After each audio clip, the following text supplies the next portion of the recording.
Lindsay. She's never been sharper. This basketball star married himself in 1996. Who is Dennis Rodman? Correct. Son of a...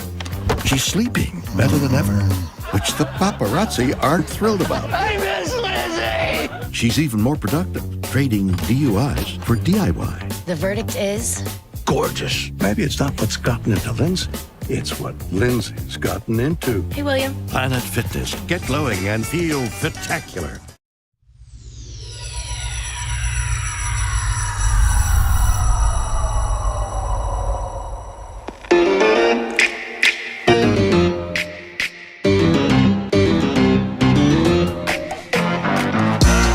Family. I go to war with my family. Ups and downs, wrong or right, this family. They think that we crazy. They say that we crazy, can't handle it. My back on the wall, who I'ma call my family? We different, we stick out, wig out, bug out, pop out, hop out, ball out, show out. Aye, it's a party, let's not make a problem. No, why you looking at me like it's something? You should know it's not just me that you'll be rubbing the wrong way, so you better think twice. You shouldn't mess with me. You don't wanna mess with me. Cause if you mess with me, you're messing with my family. You shouldn't mess with me.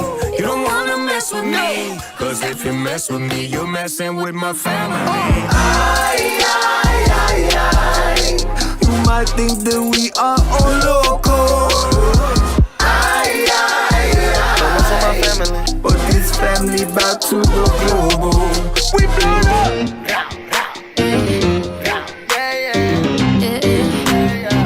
En mi familia ese problema no jugamos.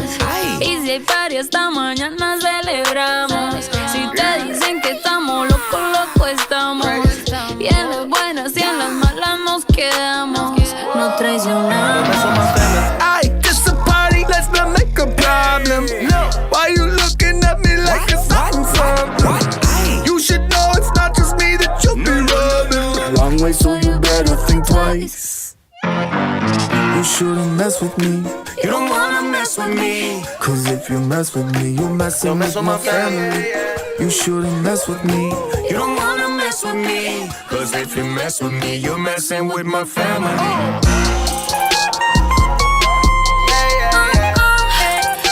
You're messing with my family. La familia. Don't mess with my family. No. You might think that we are all local. But this family back to the global.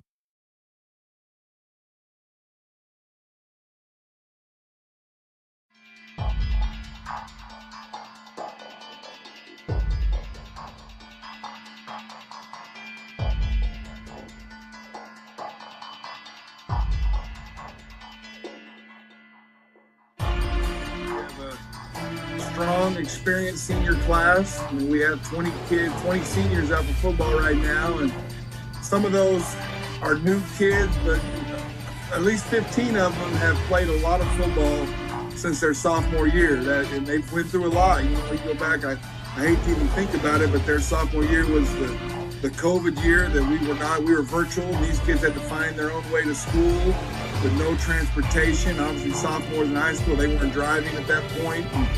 And so we've been through a lot with them, and we're excited this year to, their senior year, their pinnacle of high school football, and hopefully enjoy some success with these kids. They're great young men, hard workers, got their grades, they've put themselves in a position. A lot of them want to play college football, and they've done what we've asked, and I'm very proud of them.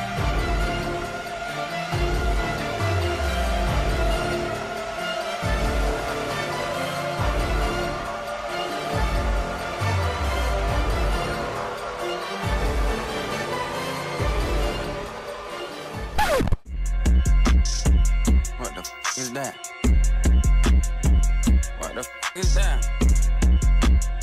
That's how I step on you.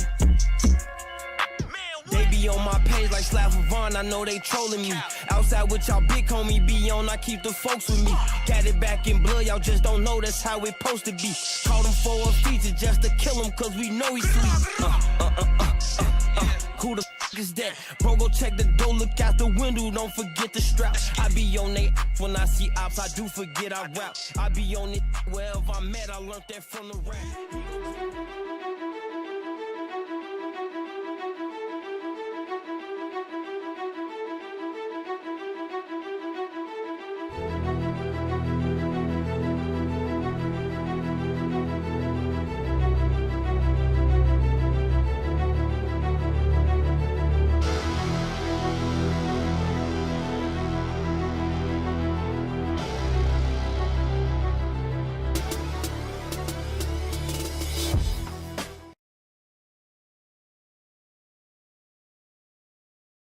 Will, another game I like is Odessa traveling to Center.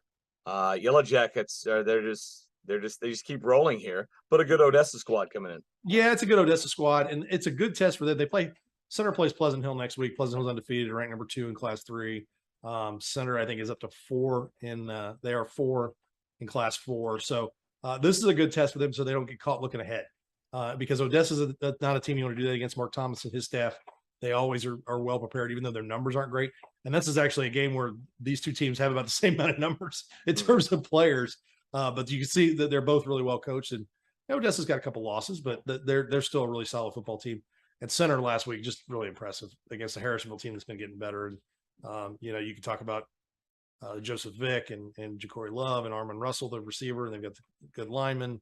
There's a lot of really good players on that team. And 1 to 22, they're pretty solid. And but they've got to be careful here. Don't get caught looking ahead. It's a home game. Go out. They got to go out and take care of their business. So against an Odessa team that's coming there to win a football game, not just to be a good competition. My pregame song is called Killer by Young Pappy. He's a killer, queen, young body, Gelatine, dynamite with a dynamite with a dynamite with a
Singing in the kitchen, family.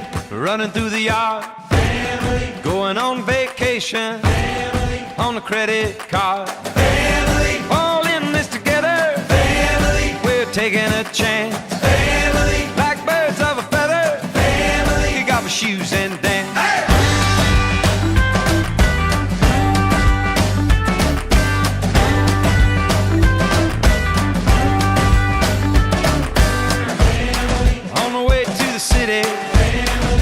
Laughing in the rain, family. It ain't always pretty, family. Can drive you insane, family. Got the keys to the kingdom, family. Take it out like car, family. All four seasons, family. Well, bless your heart. Hey!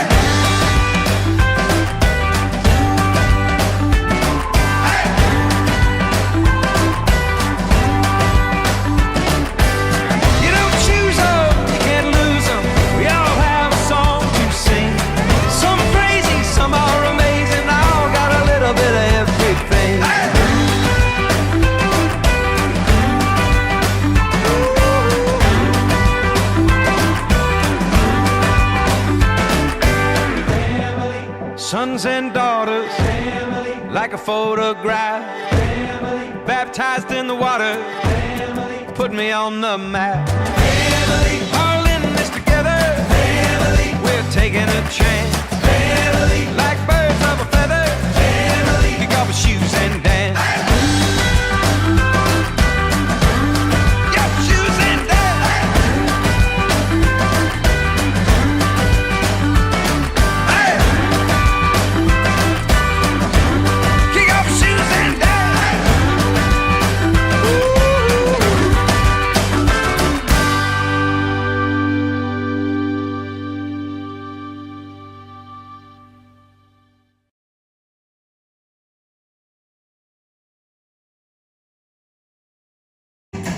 Family, all four seasons. Family, bless your heart. Family, you don't choose them and you can't lose them.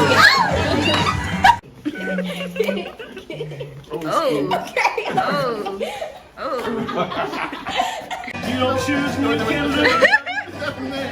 I'm gonna hit you in the head. There you go.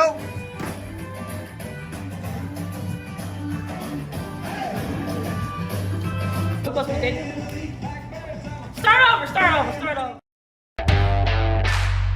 No matter what your goals are, the Sports Medicine Center at Children's Mercy is here to provide comprehensive 360-degree care for student athletes.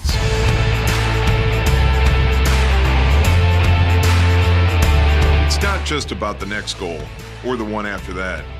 It's about supporting a lifetime of sport and helping every student athlete play healthy.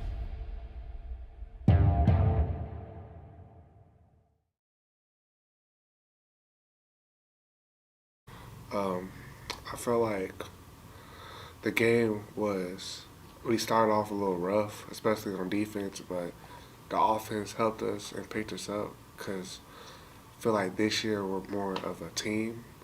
Like, we help each other and pick each other up. It affects the score a lot because I feel like we were a little lackadaisical, a little excited a little bit because, when you play the game, it's like, man, I'm trying to make that next play. So it's hard to keep your head in the game, per se. Like, not head in the game, but like head staying disciplined. Remember all the little things. Do our job, 111, especially on defense because they run a lot of power, so it's going to be a huge gap responsibility week. So we got to maintain our gap and do our job.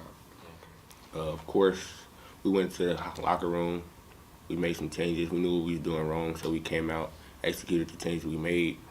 All week in practice, we've been adapting to what Odessa been doing on offense. We've been watching film, watching their defense, how to run plays, make new formations, things of that nature. So I think first half, the whole game, we come out firing. It'd be a good game. We come out with a lot of fire. We know we never beat them before, so in practice we're hyped. Our coaches challenge us. we put in new things. Every practice we try to put in a new thing, a new formation or a different scheme or something like that for defense or special teams, because every job matters when you score every time. Most of their players are exceptional. We try looking at their tight end, their DN. We try looking at their quarterback, running back. We just need to watch everybody on the field, to be honest.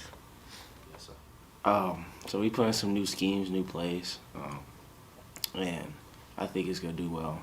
Considering they like to run power and counter a lot to our DNs and linebackers. If we put that in and execute it well, everything's gonna be just fine. I'll say stopping a run game, because we struggle with that a lot. But also the pass game as well, because, this year we haven't seen an offense probably better than any other offense like this. The game plan is to focus on, the game itself. If we just stay in focus, stay in tune, first get our first play, we should be just fine.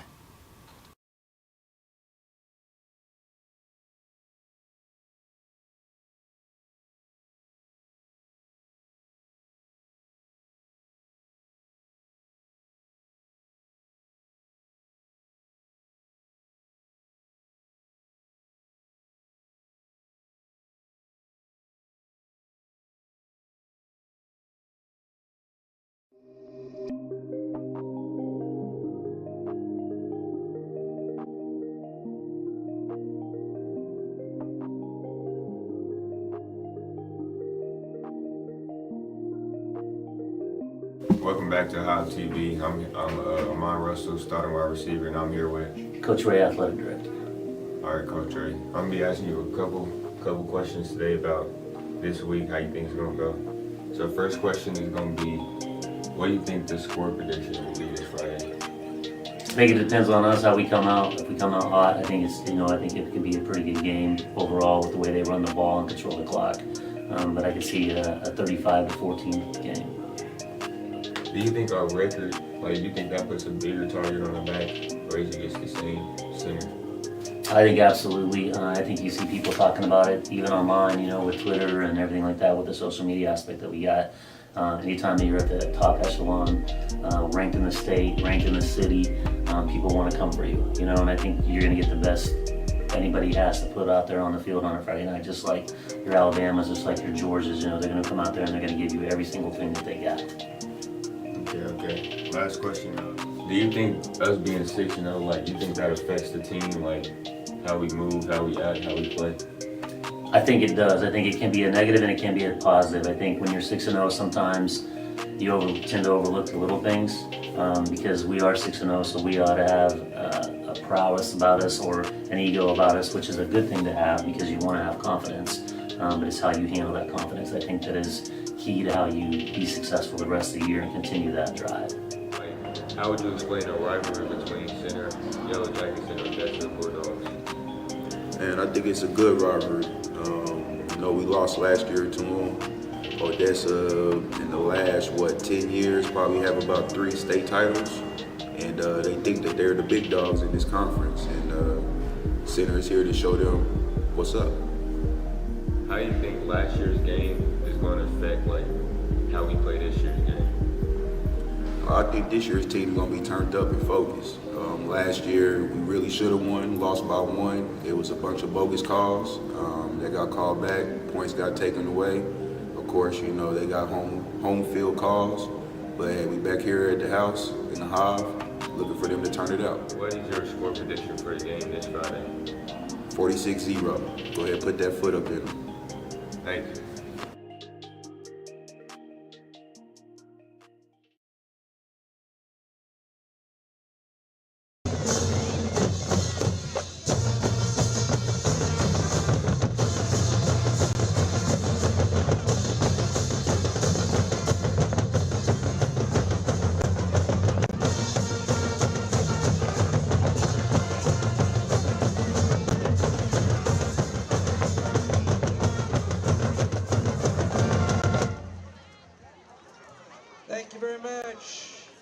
Our national anthem tonight will be sung by Sanaa Radek from Center High School.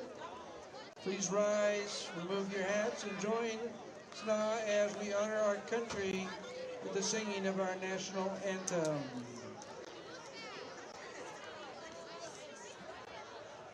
Oh, say, can you see by the dawn's early light what so proudly we have at the twilight's last gleaming, whose broad stripes and bright stars through the perilous fight o'er the ramparts we watch were so gallantly streaming, and the rockets red glare, the bombs bursting in air, gave proof through the night that our flag was still there.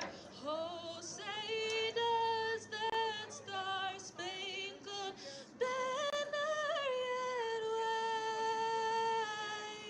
wave o'er the land of the free and the whole of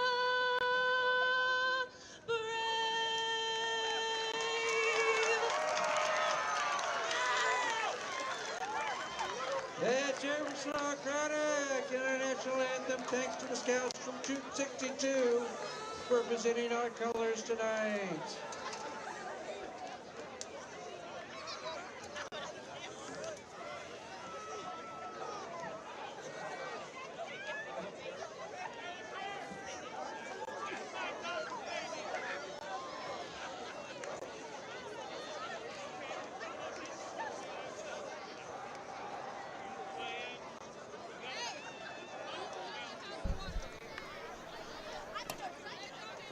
Give me a graphic. Give me something on the screen.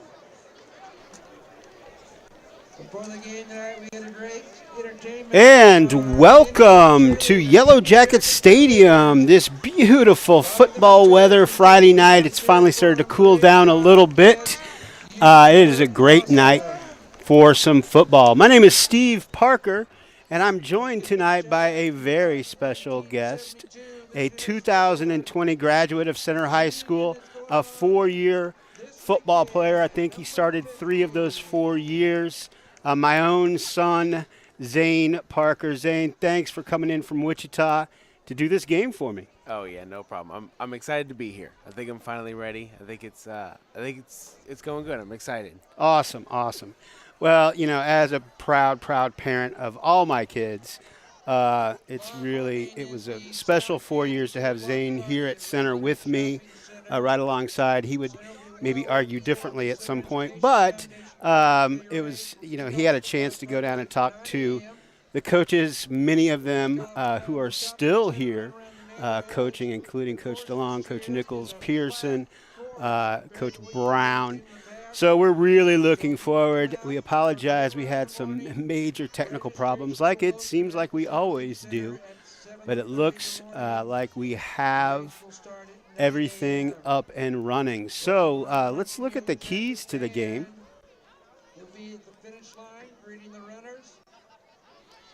And on offense, it's just business as usual. As we know, the YellowJackets are 6-0 right now, scoring an average of about, I think it's about 50, 55 points a game.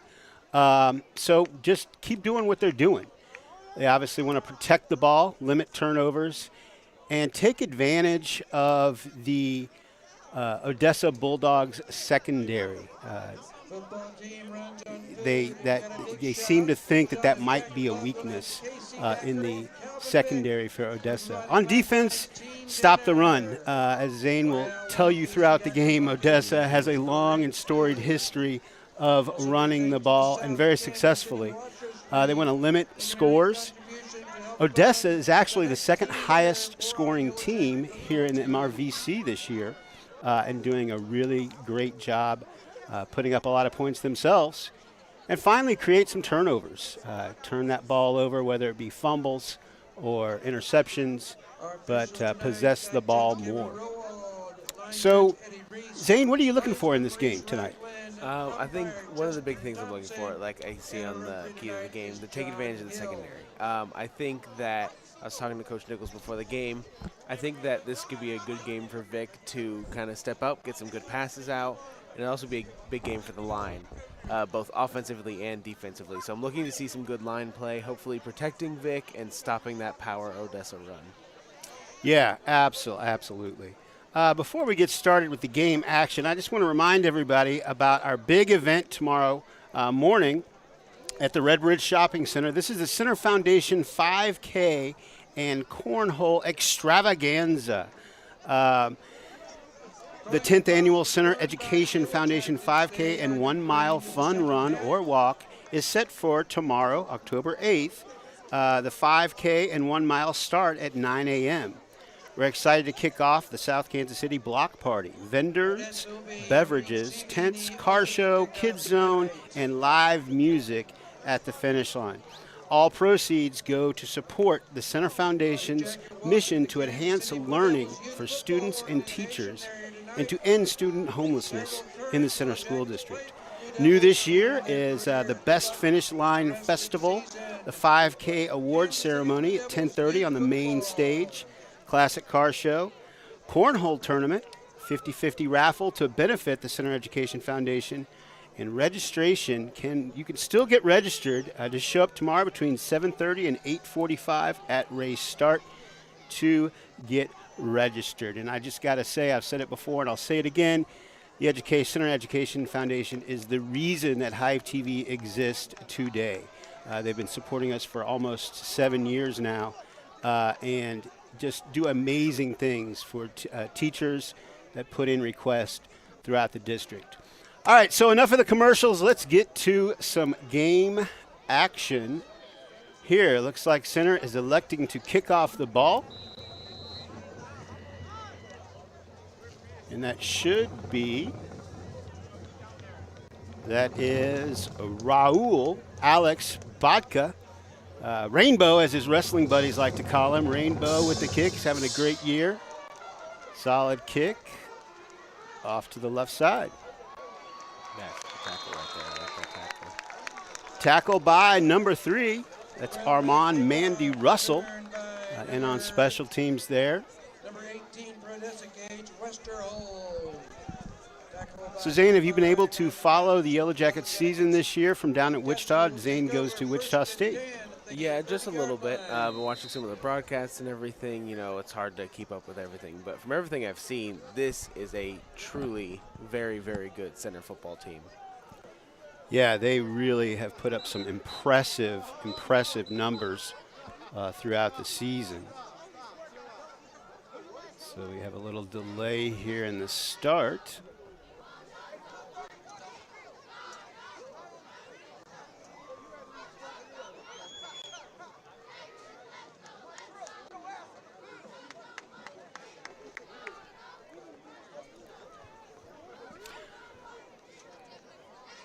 All right. Looks like Coach DeLong there, he's asking somebody to spread out or move over a little bit, or he's shooting a jump shot. There's the first snap out of shotgun over the middle. Pass drops incomplete. Interesting to see Odessa start out the game passing. Did not think that was something they were going to do. They were start trying to establish that run game. Absolutely. Uncharacteristic for the Bulldogs tonight.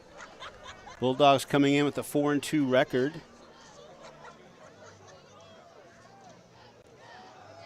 There it is. There's that power run. Off to the left. Solid gain. Looks like a gain of about 8 yards on the play. That is going to be one of the keys for Center. They have to stop those runs. They can't allow long 8-yard runs in every single down, especially not when you get to 3rd down and 4th down situations. You got to stop the power run. Can't let it just gash you all night. Well, yeah, and that also takes the ball away from our potent offense. Yes, it does.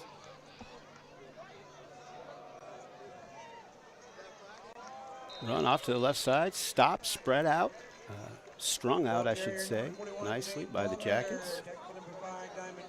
Yeah, not too bad of a tackle. Good pursuit there, but just enough for that first down. So I think that they need to get Odessa back. They need to get them behind the sticks and force them to pass, which is their weakness.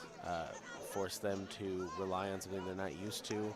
I mean, that running back is just racking up yards every game, so they need to slow him down in whatever way possible. Yeah, the Odessa running back is in fact the leading rusher in the city, and there he goes around the left side. A lot of room to run.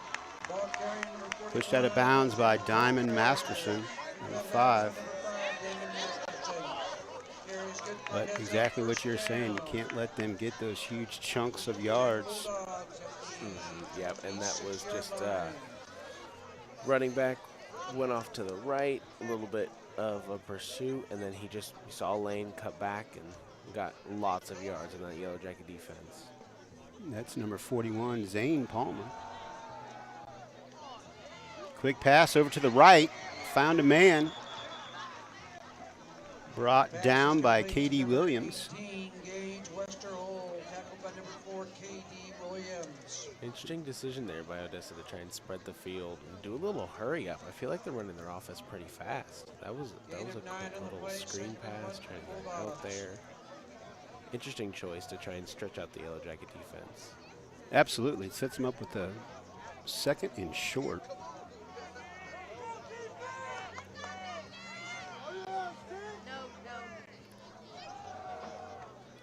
Palmer again up the middle. Not much there, but enough for a first down. Yeah, that was, if the Yellow Jackets can continue doing that, stopping the run, 1-2 yard gains or even tackles for loss, it's going to be a very good night for the Yellow Jackets. And this is that point where that bend don't break mentality needs to come in. They need to stay strong and make sure that they are not letting Odessa get through and get those big plays. Fakes a handoff. Pass is incomplete. The intended receiver, number 18, Gage Westerhold. Looks like couldn't really see what happened on that play. We're for the first time, and this is only our 3rd home game of the season, so we've been outside trying to broadcast some of these road games for you. Various degrees of success, but we're transitioning back into the studio. Actually, the first time we've been able to use the studio to call play-by-play for this year. Handoff, Palmer up the middle. Slips through some tackles.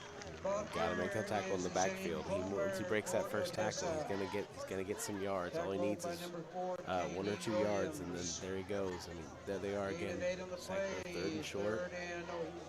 2 for the Bulldogs. Waiting for the play call on the sideline.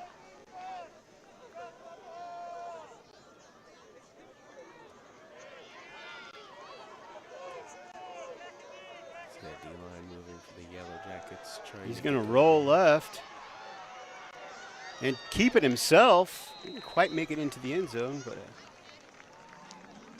a 5-yard gain there. Enough for a first down. Tackled by number 56 for center, Davion Frazier. Carries good for a first down. First and goal, Bulldogs from the 2-yard line.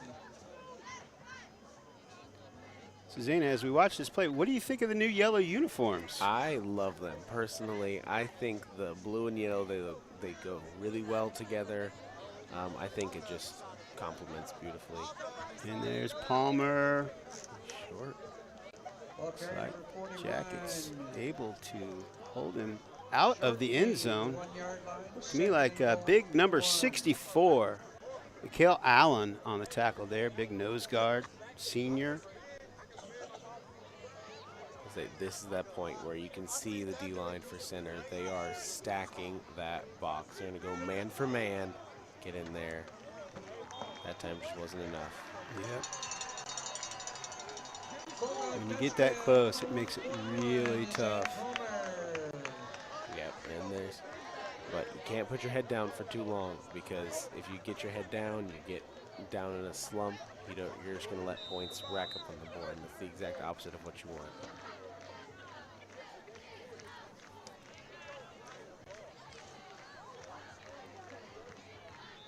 Kick is up. And good. So with a little over 8 minutes left in the first quarter, the Odessa Bulldogs drive down the field and take the lead 7-0. So Zane, what I think you made a great point that they came out a little uncharacteristically in that first set of that first possession for them, mixing in more passes than we're used to from an Odessa team. Yeah, I mean, years past, Odessa loves that power run. They have big offensive linemen, big backs. They get through. They go straight down the hole. They run that power really well. It's interesting to see them kind of spread the field a little bit. Short passes, deep passes, and they were running that offense fast. There wasn't a lot of stop and huddle. They were going through that quick, which is kind of surprising because you'd think you'd want to keep it away from the YellowJacket offense as much as possible, but it seems like they were in a little bit of a hurry there, which is very interesting for Odessa. And the kick up and mishandled a little bit, but picked up. And that is KD Williams with the nice, had a little bobble at the beginning, but with a sure-handed KD was able to possess that ball. Now, buckle up, because here comes that potent YellowJacket offense. A host of skilled players on this team. Yeah, let's see what Coach Nichols has for our first drive here. See what his ideas are. Vic back in shotgun, looking right, completes it. That's Pruitt. Dre Pruitt, number 7, with a nice catch off to the right side. There we go. We saw the keys to the game, attacking that secondary. See it right there. Already attacking that side, trying to find some holes, trying to find some weaknesses, maybe get a couple big ones down the field. And Pruitt really has had a nice string of games these last few weeks. Handoff to Love. Looks, yep, there's Laundry on the field, but Love's going to keep running. He's pointing, giving directions. Love around the left-hand side. Finally brought down at about the 20-yard line.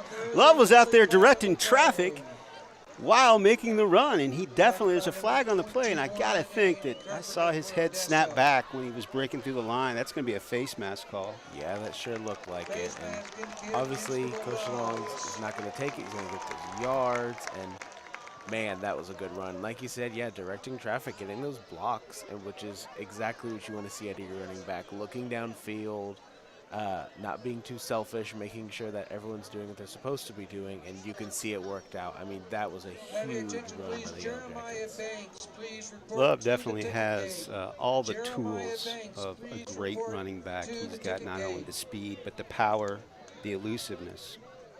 And we saw it all three right there. Yeah, that was a perfect display of what he can do. Love taking it up the middle again. This time stopped.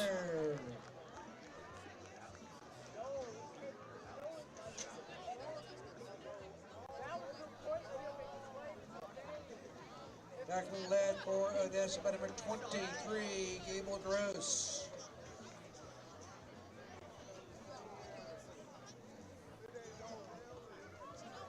So yeah, I want to see the YellowJackets take a shot here, maybe go for a pass, see if they can get in the end zone. Here we go, number 4 around the right-hand side, and we have a score. Oh. KD Williams on the score. A nice run around the right side. And your YellowJackets are on the board. That was a really good run. You can see that the blocking on the outside was perfect. And there, Odessa's corner had him beat on the outside, but so Katie made a good choice, cut up in the middle, got the touchdowns, exactly what you need. Baca in for the extra point. And it's good. So just like that, about a 2-minute drive, 2.5-minute drive, your Yellow Jackets have tied it up, 7-7. Zane, now that we've got to see an offensive possession, are you noticing anything different from a couple years ago and your senior year in 2020? Yes, I definitely think DeLong and Nichols in the offense has switched to a more dynamic offense. They pass a little bit more, they run a little bit, they run a little bit less, and it's definitely a lot of those runs you saw, like the score by KD. I mean, that was an outside run. He was attacking the outside too, which is something we did a whole lot. But when you mix that in with a pass, with passes like Vic can pull off, I mean, that's what's making this offense so dangerous, because he can throw it down the field, he can hit all of his receivers exactly where they need to be hit. That's something that we didn't have as much back, and DeLong was a huge fan of the running down the middle, more power like Odessa does. And now with what Vic can do in this offense that Nichols and DeLong put together, that's the main difference I'm seeing, is where it's a more well-rounded offense.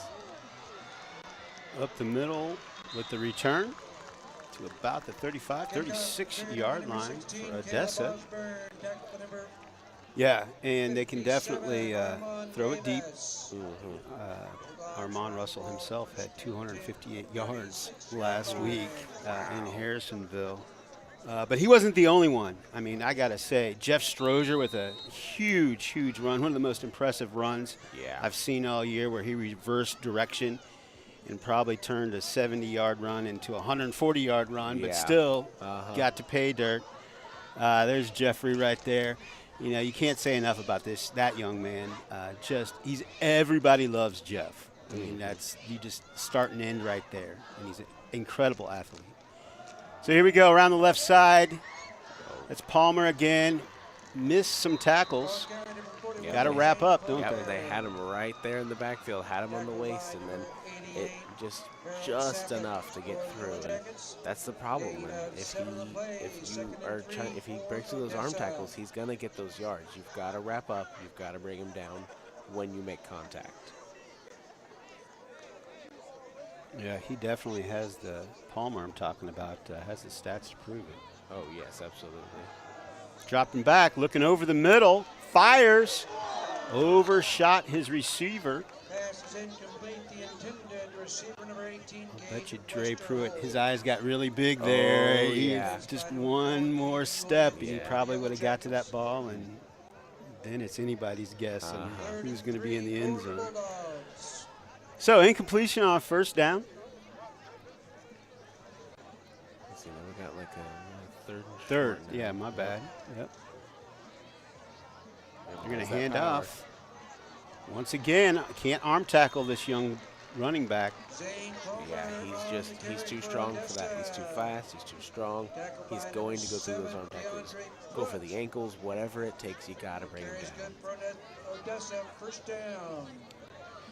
Well, if there's any light at the end of the tunnel here for the Yellow Jackets, we've seen this in Oak Grove. Oh, yes. The Oak Grove game looked kind of similar to this at the start of the game, and Coach Brown really made some adjustments at halftime. And boy, that second half, it was like a different team on defense. Absolutely. Night and day difference. And you would hope that they can do that again, but you don't have to wait till halftime. You want to be doing it now. Be doing it so that it doesn't become you don't have that situation again, because you don't want to get stuck in that rut again like you were at Oak Grove. Right. And completion over the middle to number 28. They're really exposing. They must have seen something in film or something that they saw that those passes over the middle were going to be one of their go-to plays for this game, because they sure have gone to them quite a few times so far. They go again. Oh, some pressure. He lofts it up. Looks like he just threw that one out of bounds. Nice pressure up the middle from that Yellow Jacket line. I saw Mikhail Allen in there again. Sure, Ron Trell was in there. Odessa's not used to that pass offense, so you can only imagine that O-line is having to do something they're not used to doing. So that's something that the center defensive line has to take advantage of and work their pass rush, go through their moves, get to the quarterback when he's passing. Because if he's got time, we've seen already he can make the passes. You can't give him time. You got to make him run, make him uncomfortable. Man in motion. Shotgun for Odessa. And we have a flag on the play. Looked like a false start, maybe. I've seen from the officials. Yep. And we'll march him back. That's good. Now this is one of the keys. You have to take advantage of this if you're a center. They're back. It's second and long. They're gonna start passing. You know they're gonna start passing. You've got to take advantage of this and stop them. Because if they get in the end zone, Odessa can keep going and going and going. Because that Odessa offense is good, and they put up a lot of points.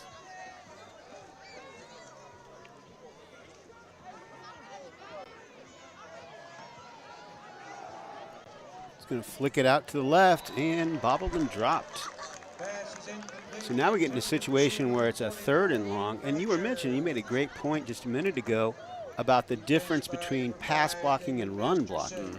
As a former offensive lineman, tackle, guard, you've played almost every position on that line. How hard is that? How hard is that transition? It's definitely a hard transition. You've got to find your rhythm with everything, and especially when you're used to one or the other, it's hard to transition back to the other one. So if you're so used to run blocking, there's a screen pass. Screen and nice tackle. Harold, big Tonka, Sapphic, sniffed that out, stayed at home, and had the huge tackle to push Odessa to a 4th down. Yeah, I mean, if he didn't make that tackle, that was looking dangerous for the Yellow Jacket. I mean, almost the entire Odessa offensive line was down the field. I mean, they sold all out for that. That was going to be bad if he didn't make that tackle. And here's the punt, little pooch punt. Oh, that was a good play. That Odessa player was down there waiting for the ball. He spotted the ball, and that's going to put the Yellow Jackets at about the 2-yard line to start their drive. Yeah, but going back to our run blocking, pass blocking, I mean, yeah, and with how much running Odessa does and is used to doing, I mean, not even just this year, but years past. I mean, you think about it, that's what you're really working on and you focus on. You gotta, when you switch to that pass blocking, you've got to make sure you're sticking to your fundamentals and going back to that. But it's a hard transition to make, especially when you have to switch up on a dime, like it seems like Odessa is doing now. Vic from his own end zone. They're going to go to Strozier around the right side. Strozier's got some room. He's got some blockers and creates a nice little, about an 18-yard run. Jeff Strozier on the carry. Jeff is just, once again, another one of these Jackets that we don't talk about as much as we should. We talk about Vic, we talk about Russell, we talk about Love, but there are so many talented skill players on this team. Yes, yeah. That need to be recognized. And there's another one of them. It's Dre Pruitt out on the left side. He's got one man to beat. And I think he's going to step outside. I think he ran out of gas there a little bit. But just as I was talking about these I don't want to say unknown because we all know them. We all love them to death. But another one, Dre Pruitt, one of the outstanding skill players on this team with a great run around the left side. Just, his adrenaline was going and he just kind of ran out of gas there. But I mean, it looks like center's going hurry up. They're trying to get down the field as quick as possible. They're going to give it back to Strozier. I also think that's one of the things that there's a difference between back from when I was playing. We were very heavily centered on one or two key pieces. We had a good offensive line, good defensive line, but we had one or two key pieces that generated a lot of offense. It seems like this center team's got 3, 4, 5 guys that can make plays. Like you said, you don't often talk about them, but then you see it's like, bam, there it goes. There's our big play. Well, yeah, and it's great because they all kind of have come up together. They're almost all seniors. Love the little juke move over to the right. Nothing really there for him. But yeah, I mean, they've grown up together. They've had a lot of playing time together. We're talking about Pruitt and Williams and Russell and Strozier, Sapphic. You know, on the defensive side and offensive line side, we got Rontrell Gates. Yes, having just an amazing year. Devin Frazier. I mean, my goodness, he's had some monster games. And because of this talent, we're getting quite a few college recruiters sniffing around CHS these days. And that's a great opportunity for these young men. Love takes it in motion. Vic dropping back. He's going to pass to a wide open. That is Ja'Cory Juice Love. Juice found an opening in the middle of the field and kind of taking a page out of Odessa's first few plays. Found that opening, and Vic delivered a perfect pass right on that number 8. Yes, he ran right past the linebackers. The safety didn't come over top to help. I mean, he was in the end zone like 5 yards from the defender. So and that's exactly what you want to see as a quarterback. You want to see your receiver just standing there in the end zone waiting for it. That was a perfectly executed play. Absolutely. And Baca with the extra point brings us to 14-7. Your Center Yellow Jackets with a pretty impressive drive there. 2 drives, 2 scores. You can't ask for more.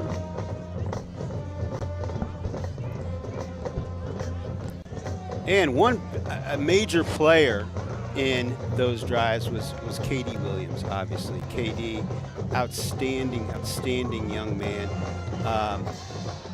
One of the ones, along with the ones we've been mentioning, that really is the heartbeat of this team.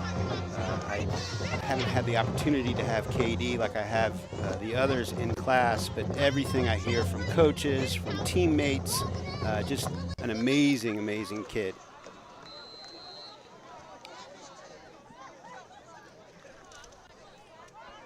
And here we go, back to the action. I don't want to forget Baca here. Alex Baca, Rainbow, as we affectionately call him, has had a really great season. And Zane, I bet you probably didn't know, but they had 3 home soccer games. Alex is a crucial member of the Center Yellow Jacket soccer team. All home games this week. So this is his 4th game in 5 days. He is putting in double duty and gets a little pooch kick off to the left, and Odessa grabs that rebound. I'm kind of surprised he didn't just let that go out of bounds, because that had potential for a fumble, but Odessa will get the ball with some pretty decent field position.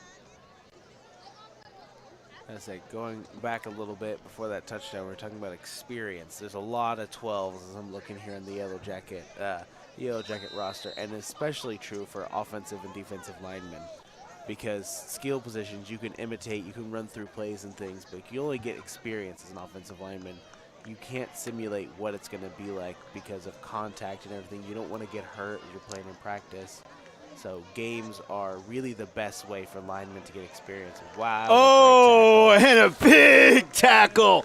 That's big Rontrell Gates, Ronnie T, getting back in that backfield, causing havoc for the quarterback. That was nice. Just as you talked about the linemen, there you go. And you're right. There's, Devin and Rontrell and Mikhail.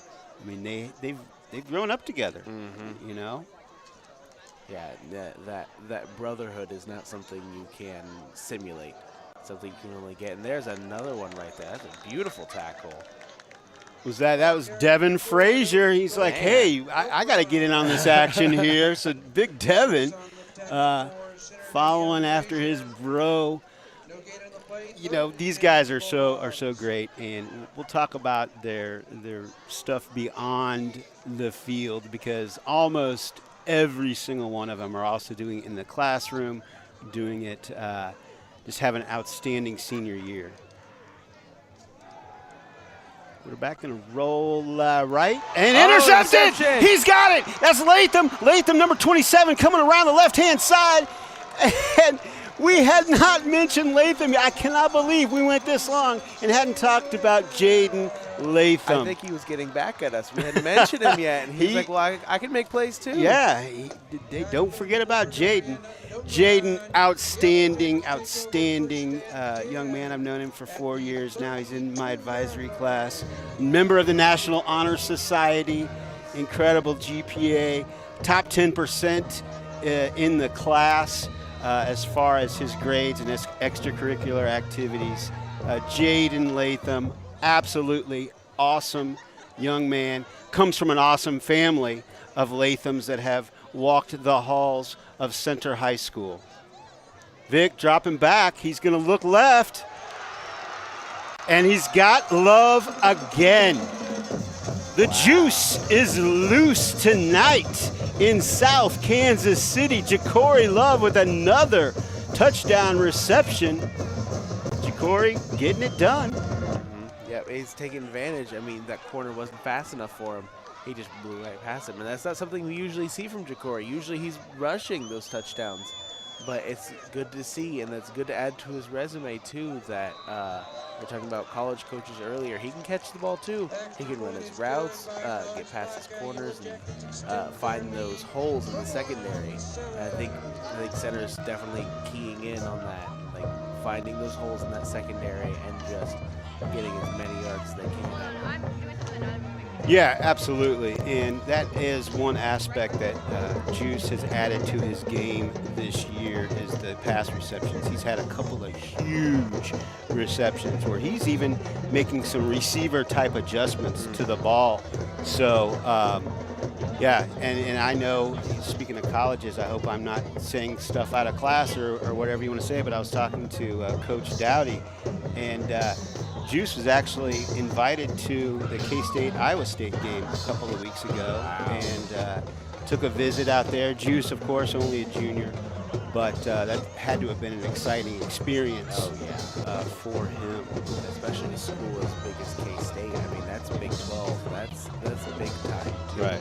That's even just the experience of going and getting recruited and getting scouted, that's big time for players. Yeah, and he's definitely not the only one. Like I said, there are plenty of college scouts roaming the hallways and down in Coach DeLong's office downstairs, trying to get a feel for these players.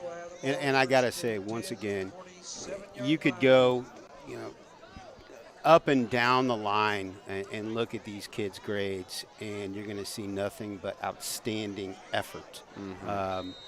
Good GPAs, good solid citizens. You don't hear about the football players really getting in trouble or anything like that.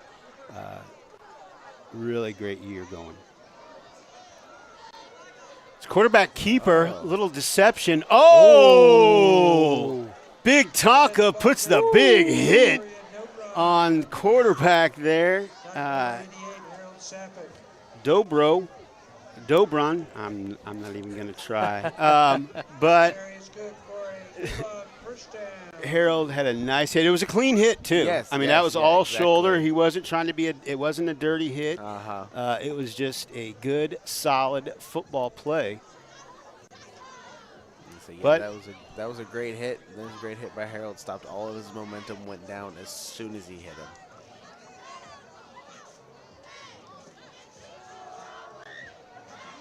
Gets another one up the middle. Yeah, and if you see Harold nowadays up close and in person, you can see that a hit by him will put you down really quick. That's going to hurt. Harold likes to spend a lot of time in the weight room, and it is paying off big time. So that's going to wrap up the first quarter with your Jackets coming to life in their first 3 possessions, scoring on all 3 possessions, bursting out to a 21-7 lead. I'm going to remind you again about that huge event tomorrow morning. It's the 10th annual Center Foundation 5K and 1 mile fun run or walk. It's set for tomorrow morning. The 5K and 1 mile start at 9 a.m. We're so excited to kick off the South Kansas City Block Party. Vendor, beverages, tents, car shows, kids zones, and live music at the finish line. It's still time. You still have time to join in on the festivities. Just show up tomorrow between 7:30 and 8:45 at race start and be a part of the fun. I know they do great things. There's a lot of fun to be had by all at this great event that really does an amazing job raising money for the Center Foundation, in which they turn around and give to teachers that have special projects like Hive TV, like the robotics program, and our new building trades. And back to the action. Odessa on the 30-yard line. And handoff to Palmer. Palmer not much doing on the right side. Yeah, you could see there. You could see on the he was looking for that hole, and there was 2 Yellow Jackets in it. It was completely stuff. And then when he tried to cut it out, you could see right there Frazier push his offensive lineman into the other hole he was trying to get into. So he had nowhere to run. So the only thing that was left to do was get tackled, and that's exactly what happened. That's exactly what the defensive line for the Yellow Jackets has to do, is they have to take away that first option and then that second option too, and then he's got nowhere else to go. Pass out to the flat and a big hit. That's Latham again.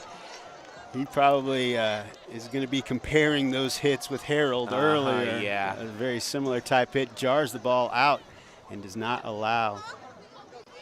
I don't believe he allowed that receiver to catch the ball. No, it was an incomplete pass. Yep.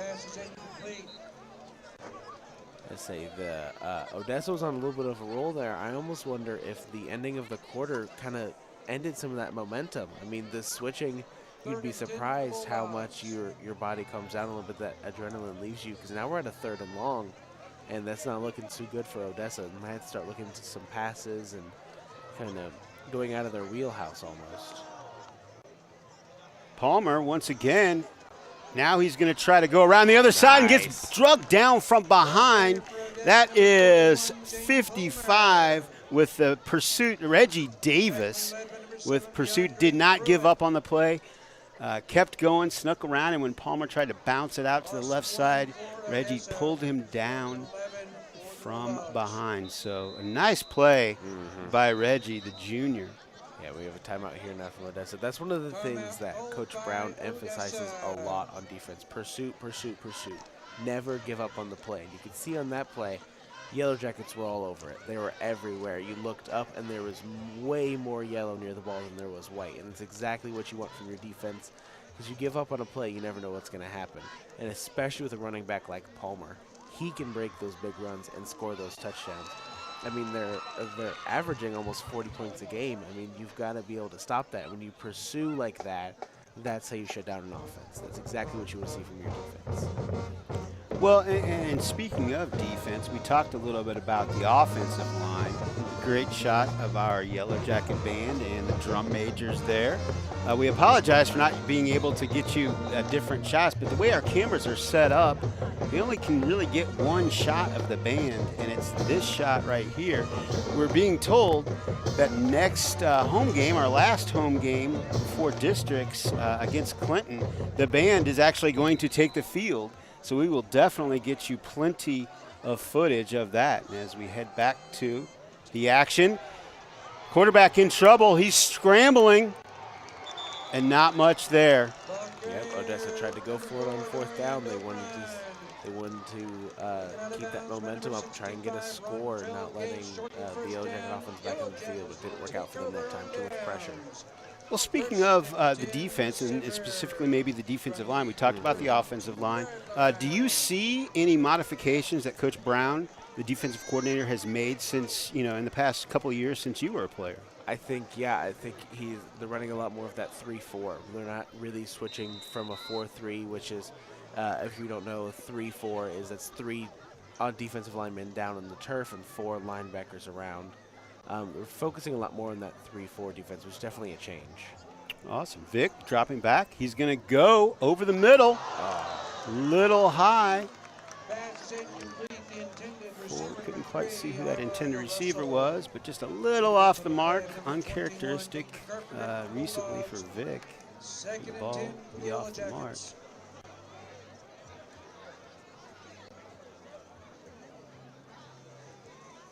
We're going back to some of those changes Brown is making. When you switch to that 3-4, you're relying on your linebackers a little bit more to run around and make plays, and I think that's something center's really good at. Like we were talking about the pursuit. I think switching to that 3-4 is a good thing for center, good choice. Vic going to hand it off. That's Love up the middle. Wrapped up by his counterpart, I guess you would call it, Palmer, the running back for Odessa, and they're playing defense. So a lot of two-way starters I'm seeing for Odessa. A lot of guys that are both going from offense to defense, especially Palmer. I mean, going straight from running back to linebacker is no easy thing to do. That takes a lot of effort and a lot of conditioning, especially.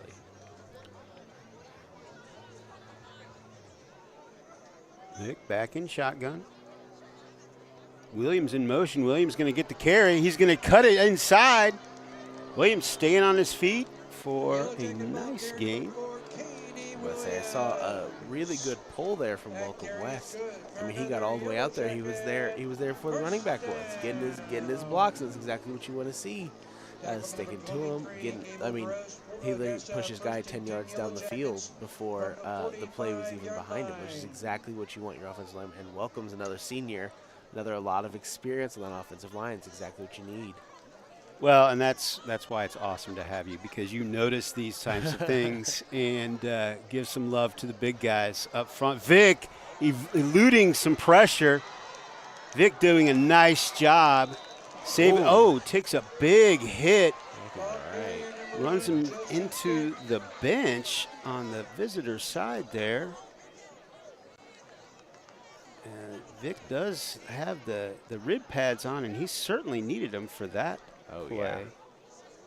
Yeah, those benches are never fun to hit. It looks like they get a penalty on the Bulldogs for that late hit. That's going to march them all the way down the field. It was already a good play, but now you add 15 yards to that. That's a huge one. Huge play. Well, he did a nice job kind of eluding the pressure in the backfield. A la Lamar Jackson, a la Tua Tagovailoa. There's a bunch of players that we've seen that in the NFL. Vic showing off his skills there. There's Love trying to stretch it out around the right side and still manages to turn something that didn't look like it was going to gain anything into a nice little pickup. Yes, I'm noticing there. I saw Harold with a really good block there, which is another thing to think about is not just the offensive line needs to work on blocking. Your skill players have got to be able to do it too. And especially a guy like Harold. I mean, he's a big guy. If he can lay hits on defense, he can do good blocks on offense. Well, one of the things that I haven't had a chance to talk about in the previous games is this IHOP award. The boys get IHOP gift cards for pancake blocks. Right look at Love. Making some nice moves. Ronchell Gates a little slow to get up. But, they almost are more proud of getting an IHOP gift card, International House of Pancakes, for a nice pancake block than they do for the touchdowns and all the other stuff. As an offensive lineman, that is one of the highest honors you can receive. And right as you said that, Chris Beatty had a perfect block, pancake block, which allowed Juice to get in those good 5 yards. Did you hear that, Coach Brown? Zane says Beatty. Oh, and there's the score. Armand Russell finds an opening. Yellow Jacket touchdown.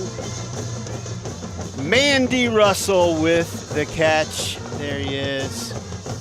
Great throw by Vic, extending that Jacket lead. And speaking of, it's not just the linemen. Coach Brown wanted me to really focus on, some of the best pancake blocks of the year have been by Armand Russell. Believe it or not. Yeah. He's got, that's actually drawing attention from college coaches, how well Armand has been able to block downfield. And I get the great opportunity to have him in class every day, along with Joe, along with Jeff, along with Jaden. And he gets more excited when Strozier makes a good play or when Strozier gets the ball. And then the only thing he really loves is the pancake blocks. He absolutely – he's like, Park, did you see my block? Did you see my block? It's great. And you got to know that those coaches love that kind of mentality.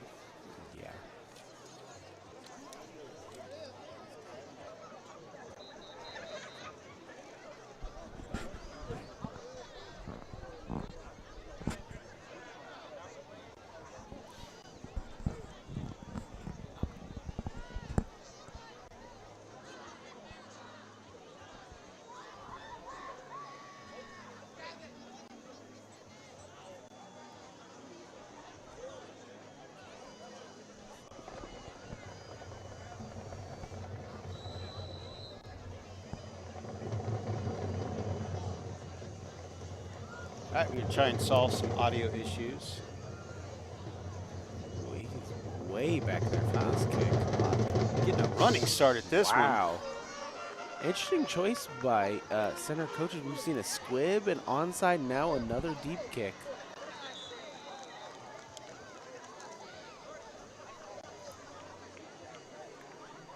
Yeah, I know that is something that they are, the special teams. As a matter of fact, we didn't get to put this on, but covering on kickoffs is one of the keys to the game for the special teams. A little afraid of that potent, return game for Odessa. I say covering on, you'd be surprised how important special teams can be. Especially, we saw it with the Oak Grove game. The center offense didn't take the field for the first quarter because we scored on an opening kickoff. Right. And that definitely impacts the momentum of the game. Palmer. Once again, Palmer got off to a pretty fast start, but the Jackets have adjusted.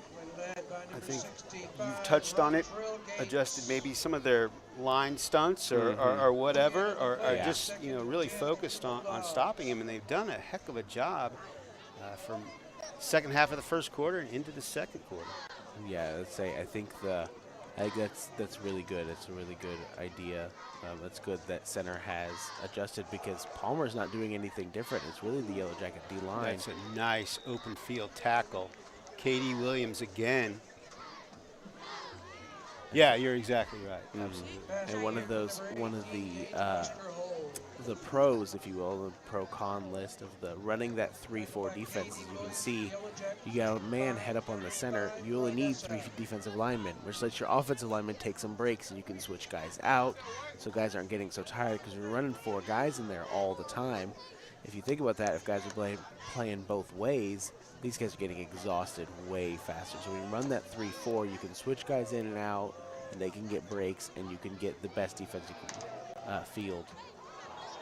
Pass a little high, and that was Malachi Edwards pounding his fist. He thought he had a shot at that. Yeah.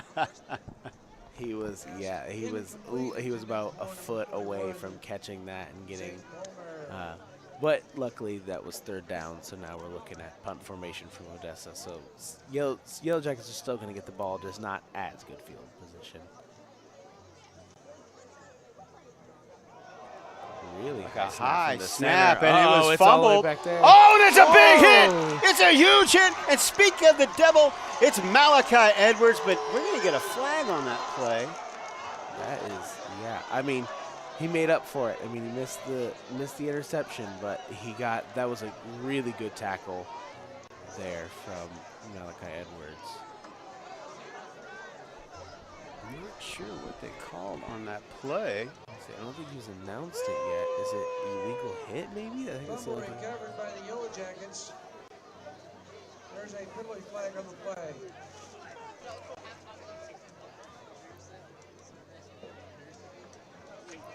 Let's see if we can catch the call here.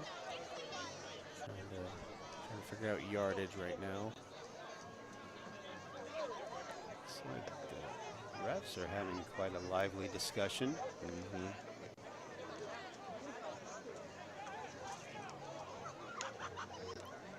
see what the call is here.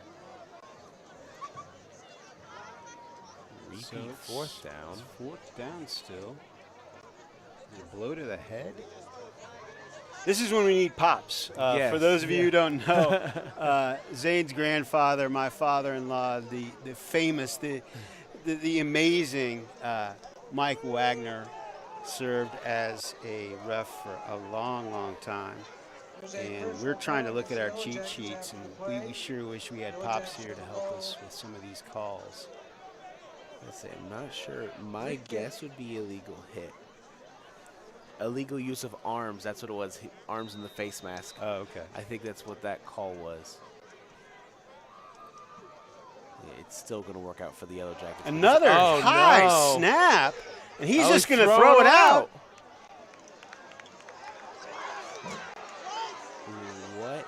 What is happening right there with the center for Odessa is just having a really rough couple of plays. Yeah, and I mean, I'll give him some credit. That's a hard snap to do. Like, I've tried it in practice as fun. That's hard. That's a really hard thing to do. But you would almost wonder if they can adjust to that.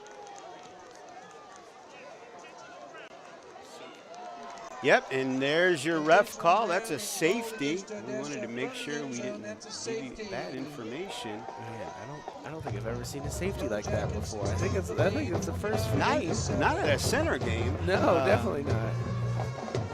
So, Jackets, the band. There's your band, Mighty Marching YellowJackets. Hoo-ha! In action, excited about that play. Couple more points to the total. Just over 6 minutes left to play. So yeah, safeties really weird rules because now this is going to run it back to center. So they still get the ball, they get points on the board. It just, and with the 2 points, the score doesn't look as nice. The score is not as pretty when you add the 2 points to it.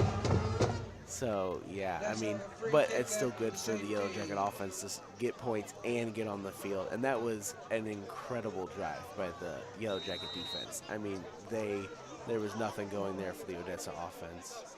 Yeah, whatever discussions the coaches have had on the sidelines with this defense, it's definitely working. Yeah, I mean, Palmer just has nowhere to go. He has nowhere to run. And that's exactly what you want to see out of your defense.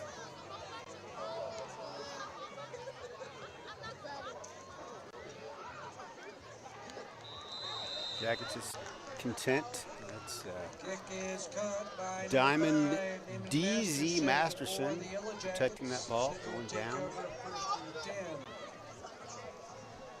Let's see what the YellowJackets go to. They're up a couple scores. I wonder if they're going to be a little more conservative here, or they're going to keep passing the ball, keep trying to take advantage. Because we never know when that Odessa offense can break loose, score a couple points. So let's see what Coach Nichols has for us here. So he's going to go pass heavy, run heavy, and should see what his choices are here. Yeah, you're absolutely right, Zane. I know that they're not going to take Odessa for granted. And at some point in this game, we'll talk about the history of these two teams. Love cutting through, slicing through. He's got some room. One man to beat it. He spins in for the touchdown. Ja'Cory Juice Love with another touchdown. His third of the game, first on the ground. Wow. I mean, it's hard to game plan when you score in one play. You run a play and then there it goes. Well, and you think he's going to go down or step out of bounds, and all of a sudden you look up and he's still running. There he goes, yeah. Yeah. Outstanding run by Juice. I think that's interesting that happened too, because I was seeing somewhere, I was talking to the coaches. Center has scored on more one-play drives than they have punted this year, which is crazy. That is an amazing stat. You're exactly right. We were told that, and I think both of our jaws just kind of hit the floor. Think about that. They come out and score on one play more than they've punted in the entire season. And when you've got players like that, when you've got players like Juice and the abilities and the opportunities he can create, you're almost not surprised. Did you see that? I mean, they were almost at the midpoint of the field and scored long touchdown run. I mean, it's crazy to see, and it's even crazier to see on paper. But then you're like, you see, like, oh wow, no, that's something center can do. Yeah, absolutely, absolutely. I know in the past, some of your former teammates, guys that are now in the league, right? Yeah. Rashad White, Zane, you played with him. It used to be Coach would be kind of frustrated because he's like, I want a more possession offense because we put him right back out on the field, but you can't argue with points. No, yeah. I mean, at the end of the day, that's what it boils down to, and that's what everyone sees. It's points on the board. So getting points however you need to, that's fine. And Coach Long's going to be happy with points regardless. Jackets down about the 40-yard line. Tackled by Dominic Hargraves. That's a freshman. In on the tackle. So yeah, Zane, let's talk a little bit about the history between these two teams. If I remember right, that's your last high school football game, right? Yeah. I mean, I don't mean Odessa, to, I don't mean to bring up any. It was a rough day. Let's say that one was, but yeah, no, at Odessa, and Odessa loves their football. They're really good. They're very, very good. And yeah, some of the history, Center versus Odessa has been quite a thing recently, especially in the playoffs, and that's where my last game was at Odessa in the playoffs, and Center's going to see them probably in the playoffs, and especially now with being in the same conference and everything. So yeah, there's definitely more history here than you would think. Think for these two teams. Well, it's definitely not like your traditional, when you think of a rivalry like a Lincoln Prep or maybe even a Grandview or something like that, Hogan back in the day for basketball. It's not that kind of like geographical rivalry, more of specifically football, you know. But I do know that some of these football players, when some of these, MRVC schools take us on in other sports and kind of beat us up a little bit, our football players don't forget that. No. So it's more than just football to them. When you get these kind of rivalries building. Palmer taking his time, finding his spots. And one of the things to mention is a lot of these guys were in that game. They were at that game. They were freshmen at the time when I was playing that game, which makes me feel really old. But they were there. They remember, and they saw my senior class play that game, and ever since then, it's been them playing them now. I think that's definitely something that they don't forget. Yeah, as a matter of fact, one of the things that Coach Brown and I spoke about is, be the underdog. Think about all that history, like what you're talking about. These guys were freshmen and they saw the emotion. And one of the things that Coach said was, play with emotion, but don't be emotional. Yes. And that's a huge, huge thing. And the other quote that he used when we first started talking was a great Ric Flair quote. In order to be the man, you have to beat the man. And in their eyes, they're looking at Odessa. And because of that history that you've brought up, they're the man. and they've earned it. You know, they're a quality program, excellent program, with a long tradition and history, and the accolades and the awards, you know, the titles, to back it up. But this Yellow Jacket team, they've had this game on the radar for a while. This has been circled on the calendar. This is one of those games you look forward to. And it was actually that year they won the state title. That year they beat us. And that's right. They've won a couple state titles in recent memory. They're a very, very good program. And like you said, they are the man. They've backed it up. That's exactly right. And so it's a big thing for Center to beat Odessa and to kind of, and as convincingly as possible is better too, especially for the morale of the team. I think that's a very good thing to focus on.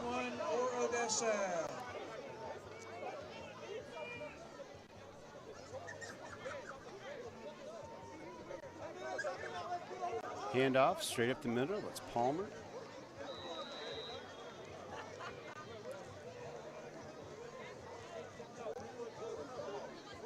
I'm actually we were talking about Michael Wagner earlier. He actually is watching, and he has texted me. Oh, nice. And he has told us it was a personal foul is what they called. The runner was considered he was a runner and not a punter. So the penalty was 15 yards from the spot of the foul, replay 4th down. Gotcha. That's our resident referee. Not in here at the booth with us, but he's watching. He's at home. Thanks for the info, Pops. That's awesome. Dropping back. Oh. In trouble, and there's Big Tonka again.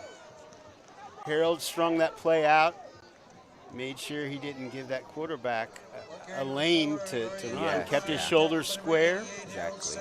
And just made him throw that out of bounds. And one of the things you don't really think about till it's brought up, one of the things that Coach Dowdy has actually said is the sidelines is another defender. There's no running out of bounds. Like, you can't do that in football. And so using the sidelines is a very, very helpful tool for defensive players. Looks like we have a penalty from the last play. I wonder if they're going to call intentional grounding because the quarterback threw it away as Harold was about to tackle him.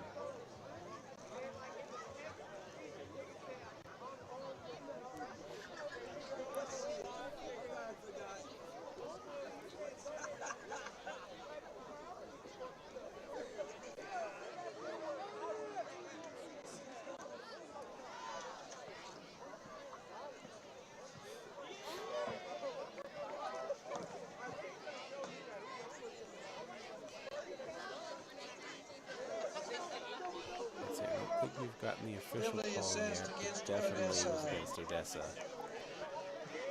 I'm going to assume it was intentional grounding as we saw him throw it away.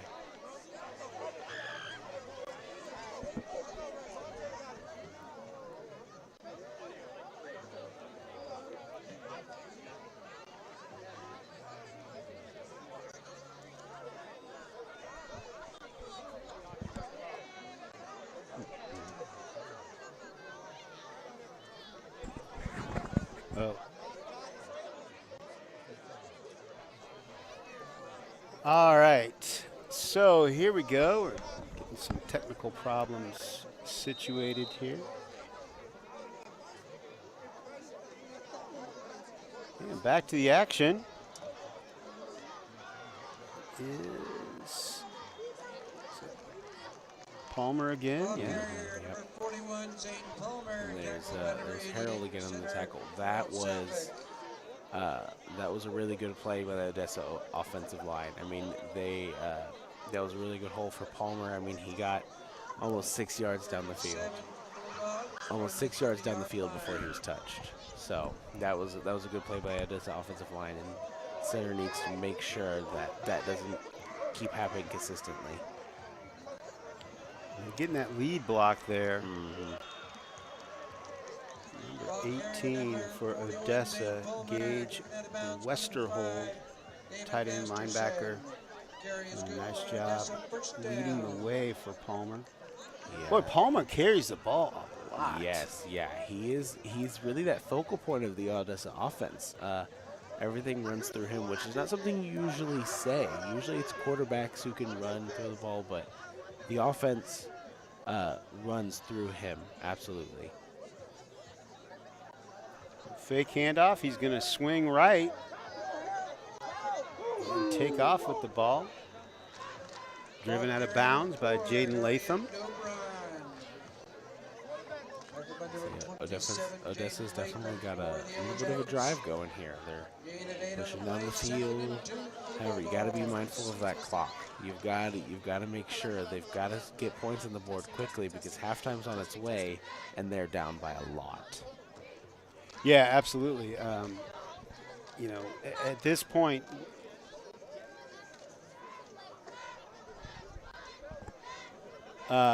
you definitely want to always remember this is the second highest scoring team in the conference, behind only our Yellow Jackets. So the Jackets cannot get complacent here. No.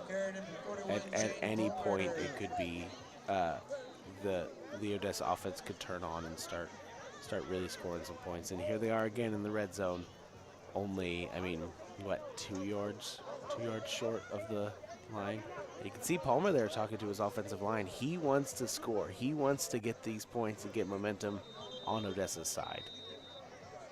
Yeah, I would say that the only thing that the coaches for Odessa might need to consider is that if you leave the Yellow Jackets with a little bit too much time, we've seen how fast they can score, you know. So Odessa might be considering, since they've got about a yard to go for a touchdown, trying to salt away time. But you're right, the points are the most important thing for Odessa. Go into half with a momentum, something to build on for the second half. Now, luckily for the Yellow Jackets, they did defer, so they are going to get the ball back. That's true. After halftime. So it's definitely going to be something to keep an eye on, because then that momentum is going to be key, because the Odessa defense has to make a stop. If they can't make a stop, then it's going to be more of the same, and the Yellow Jacket offense is going to keep putting points on the board.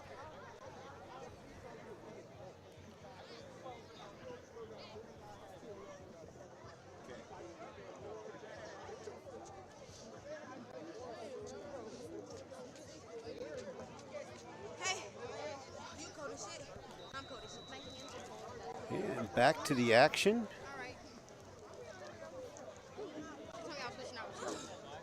Oh, camera malfunction there. Oh, big! There's Big Tonka again!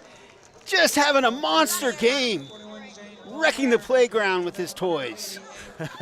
He was straight through that offensive line. He found the gap.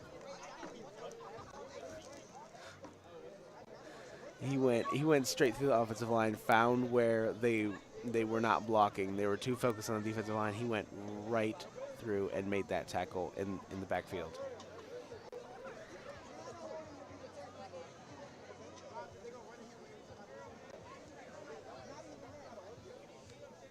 It looks like center's taking another timeout. They want to score.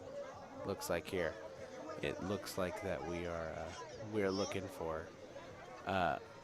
DeLong's looking to score as many points as possible before half, so he's taking these timeouts and he's using them.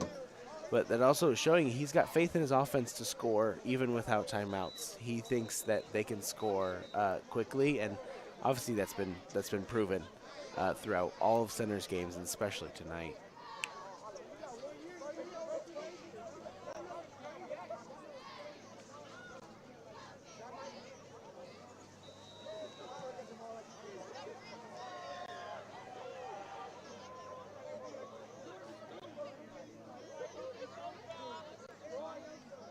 Handoff around, and once again, that defensive line, that looked like Malachi Edwards that time. Slicing in there, bringing the carrier down. So what we thought, I think we kind of assumed that might be a score pretty quick, and there's a goal line stand by the Yellow Jackets. I mean, we need to check if they're listening to us, because obviously they wanted to prove us wrong. I mean, that was 2 back-to-back good plays by the Yellow Jacket linebackers to find the weak spot in the blocking scheme and get back there and make that TFL, make that tackle for loss. Let's say, and Malachi Edwards, I mean, that's 2 big tackles he's already had tonight. He's having a good game. He's having a really good game so far tonight. It's a good thing to see for your defense. Yeah, and as I look at the roster, I have to get some clarification because on our roster it says Malachi Edwards is in grade 19. I think we might have a typo there. I'm pretty sure I'm not even in grade 19. Malachi, I'm being told by our awesome director, is in fact another one of the seniors on this Yellow Jacket team. Has to throw that one away. Once again, pressured. Oh, we got a flag. I'm wondering if it's a hit on the quarterback. I say that was really good pressure from both the D-line and the linebackers, not really giving Doron really anywhere to throw. His options are very limited when he's being pressured like that in the backfield. Let's see what this flag is.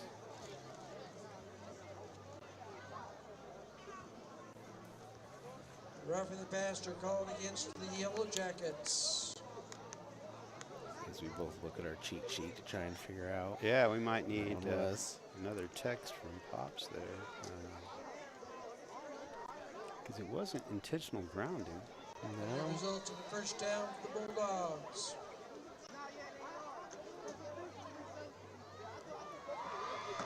Regardless, it was against the Yellow Jackets. Right. They moved up a couple yards, yes, half the distance it looks like.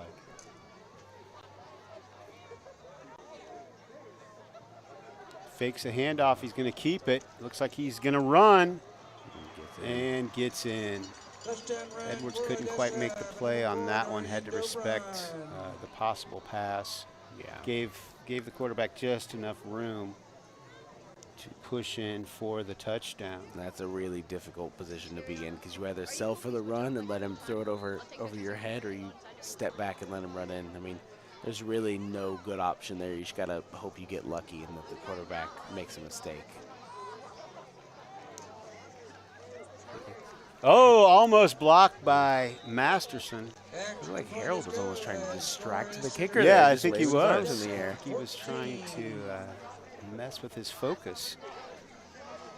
So, approaching the end of the first half, a little under a minute, as Coach DeLong gets explanation from the refs on what that call was. I'm sure, maybe pleading his case. Yes, yeah, absolutely.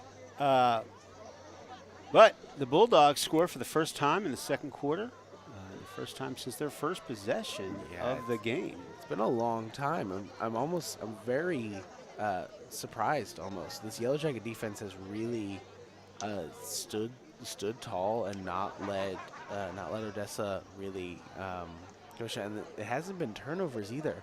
I mean, there was that one interception from Latham, but other than that, it has really just been sound team defense. And because of DeLong's timeout usage, he's got a minute on the clock. Right. So let's see what the Yellow Jackets can do when they get the ball back here. You see Palmer there on kickoff too. He's on every that young man probably is very tired at the end of every single Friday night. Oh, I can only imagine. That looks like that Frazier. Jalen Frazier. They're trying to kick it away from Juice. Hopefully, try and force the offense to take the field. First and 10. All right, let's see. I think, not entirely sure, but I think center's out of timeouts. So I think they've got 1 minute to get down the field, possibly get a score. And I'm not sure. I haven't seen Alex Baca kick a field goal, so I'm not sure if that's a possibility for the Yellow Jackets, but that could be in the cards here for them.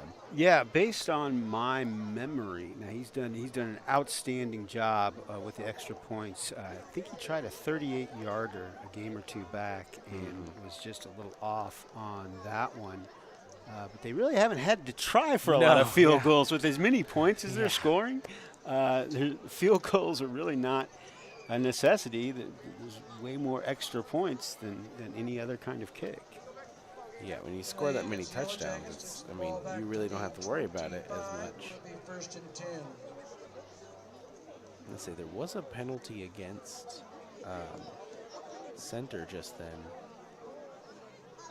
Not sure what it was, but we're first and 10 anyway. 1 minute to go. Let's see what the Yellow Jacket offense can do.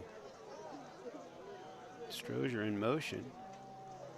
Vic gonna fire it out to Strozier. Making a man miss. Yeah. And getting out of bounds. This is exactly what you want from Showing your wide receivers. Amazing moves, and then getting as much as he can and then stopping that clock.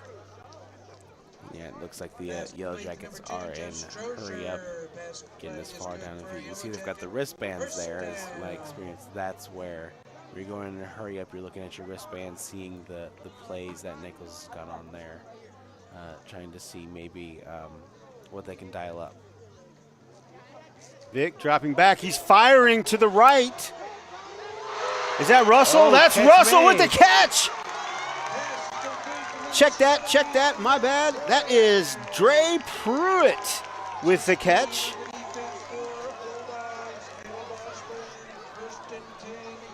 Dre with the outstanding catch. He's covered pretty tightly. And then the football IQ to get the ball to the ref as soon as possible and then line up for the next play, and Vic there spiking the ball to stop the time. That was really good. It's easy to celebrate after a big play like that, but he knew exactly what to do, throw it to the ref, let the offense catch up and get there. And that was an amazing throw and catch there by Vic and Pruitt. Yeah, Dre adjusted to the ball, and you're right. That's a great point that, your natural inclination is to, celebrate, but realizing that the situational time, get the ball to the ref, get on to the next play. Vic looking left, and he's got a man wide open. That is Jeff Strozier with the catch. Found a nice open spot in the corner of that end zone. Joe Vic laid it in there perfectly. And just like that, momentum switches back. And exactly. And within 30 seconds. Center had like a minute 4 on the clock. And just like that, 30 seconds, center has driven down and scored. And on that pass, it looked like Vic threw him open too. He threw to where Strozier was going to be and got him away from that safety to get him the touchdown. And it's paid off. Right. And it looks like we had a miss on the extra point. At least that's what I thought I saw from the ref.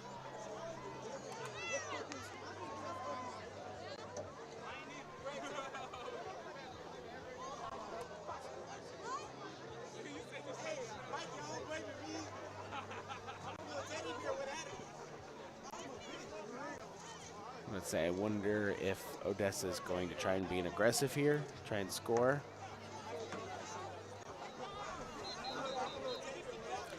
Well, and we've mentioned his name a lot. Harold Safik, another outstanding member of this senior-laden Yellow Jacket team.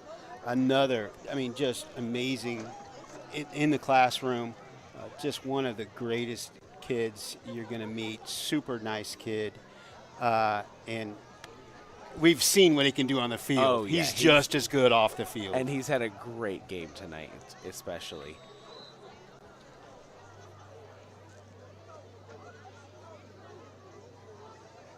Zane, I've always been curious. What's the point of the 4-point stance on the kickoffs here? So I think the 4-point stance is to try and get as much momentum as you can without doing the run-up, which has been obviously made illegal for player safety and other reasons.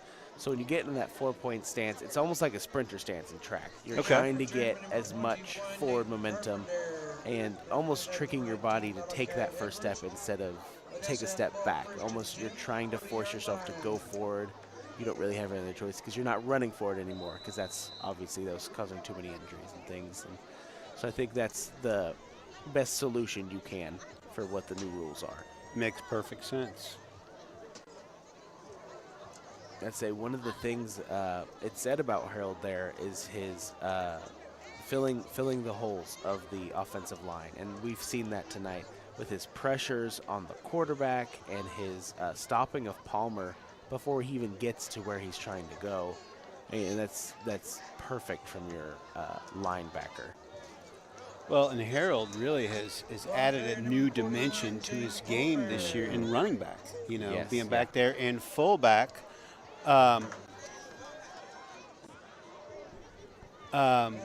Really just having both sides of the ball, and that's just making his stock just go that much higher in the game.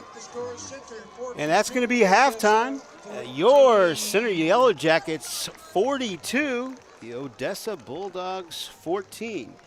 I think we've got some sideline reporting here by Tay Pruitt, one of our outstanding, amazing High TV crew members. We're going to try and get her to track down a couple people to get some fan reaction for what's happened in the first half. So we'll be back. We'll run some promos, and we'll catch you in the second half.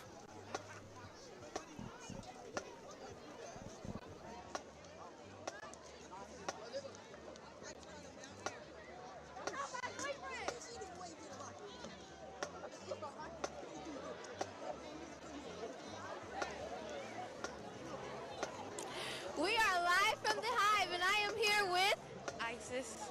My question for you, Isis, is how was the energy tonight? Heavy. I love the game right now. Look at the score. My bad. Yeah. My next question for you is, what are you wearing to rep breast cancer awareness? So I have my pink Sky Zone shirt, and then I'm repping my breast cancer awareness bracelet. Yeah. And then pink fist, yes. My last question for the rest of you, all of you. Who are you guys repping tonight? YellowJacket! We love y'all. Yeah. Oh my God, how did I forget it?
People are wondering.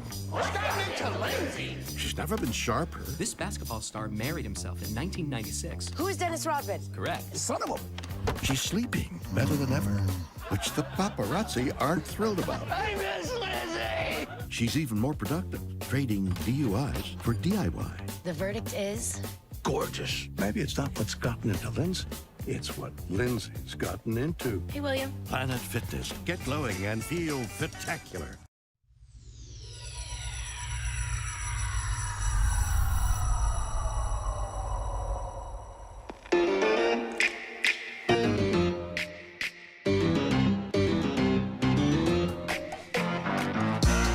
Family. I go to war with my family. Ups and downs, wrong or right, this family. They think that we crazy.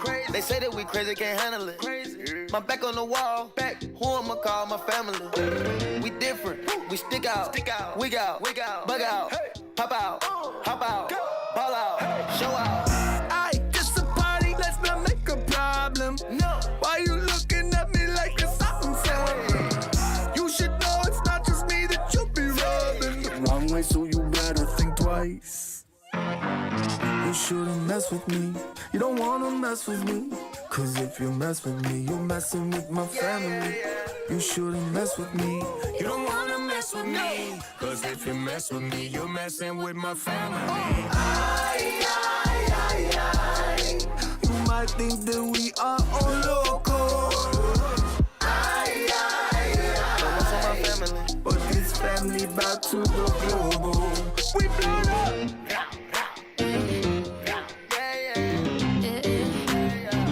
En mi familia ese problema no jugamos.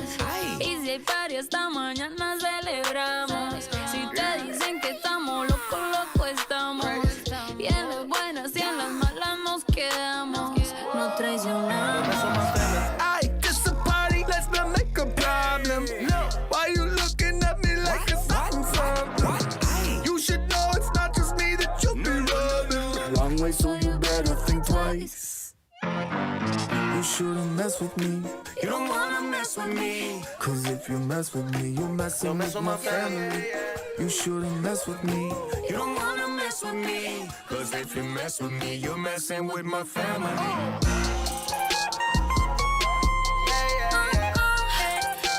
You're messing with my family. La familia. Don't mess with my family. You might think that we are all loco. But this family back to the global.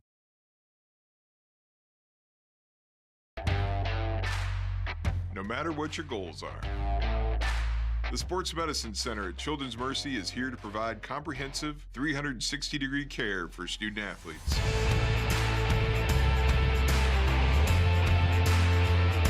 It's not just about the next goal or the one after that. It's about supporting a lifetime of sport and helping every student athlete play healthy.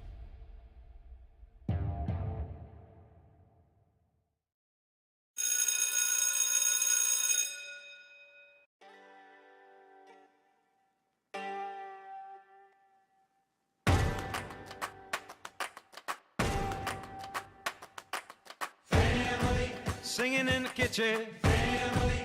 Running through the yard, family. Going on vacation, family. On a credit card, family. All in this together, family. We're taking a chance, family. Like birds of a feather, family. Kick off our shoes and dance. Hey!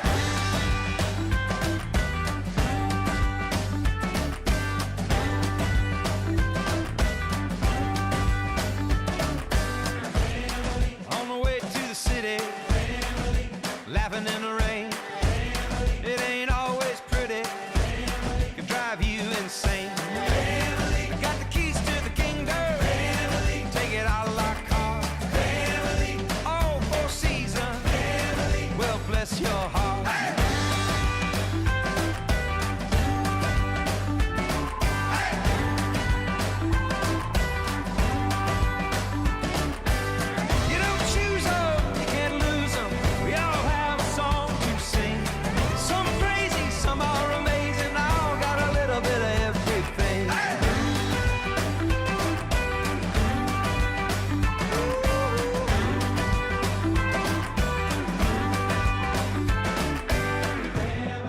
Sons and daughters, family. Like a photograph, family. Baptized in the water, family. Put me on the map, family. All in this together, family. We're taking a chance, family. Like birds of a feather, family. Kick off our shoes and dance. Your shoes and dance.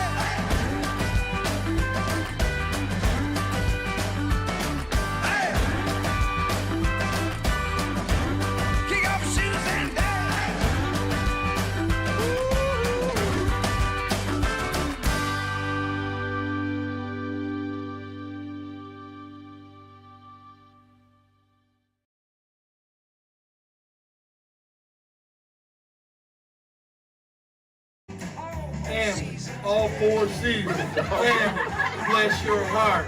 Family, you don't choose them and you can't lose them. You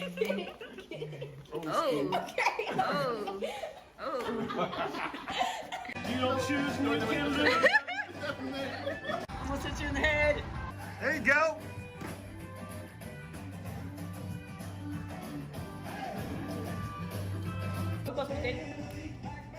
Start over.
Thank you, Yellow Jacket Band, for a great show at halftime.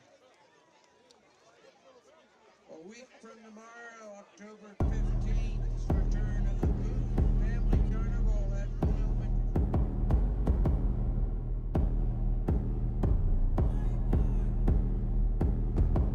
Ain't gotta turn on even more, that be automatic. Ain't gotta tell her that be automatic. See this little cube on the back, it make it automatic.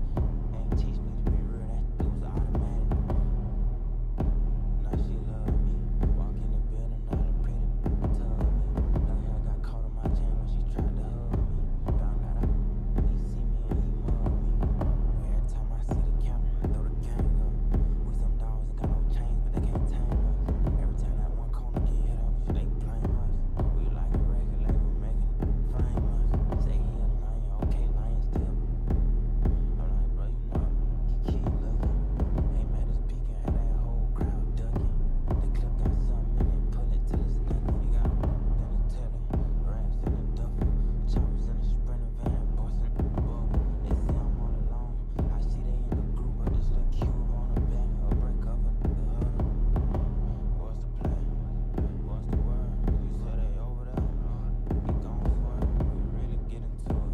We really do it. We living what we rapping. We not just making music. Pull up 30 deep, but I'm by myself. I know what you mean. I got like 29 shells. Hop that patty cat, mean I hop that clapping. Hop that Will Smith, that mean I hop that smacking. When I keep that pipe, I feel like Pookie. I'm so icy, boy. I feel like Gucci. I make your block hot. I think I'm Gucci. My little bad ass. I feel like Boosie. She got a name. Fuck. Put your phone in the safe and we can cover.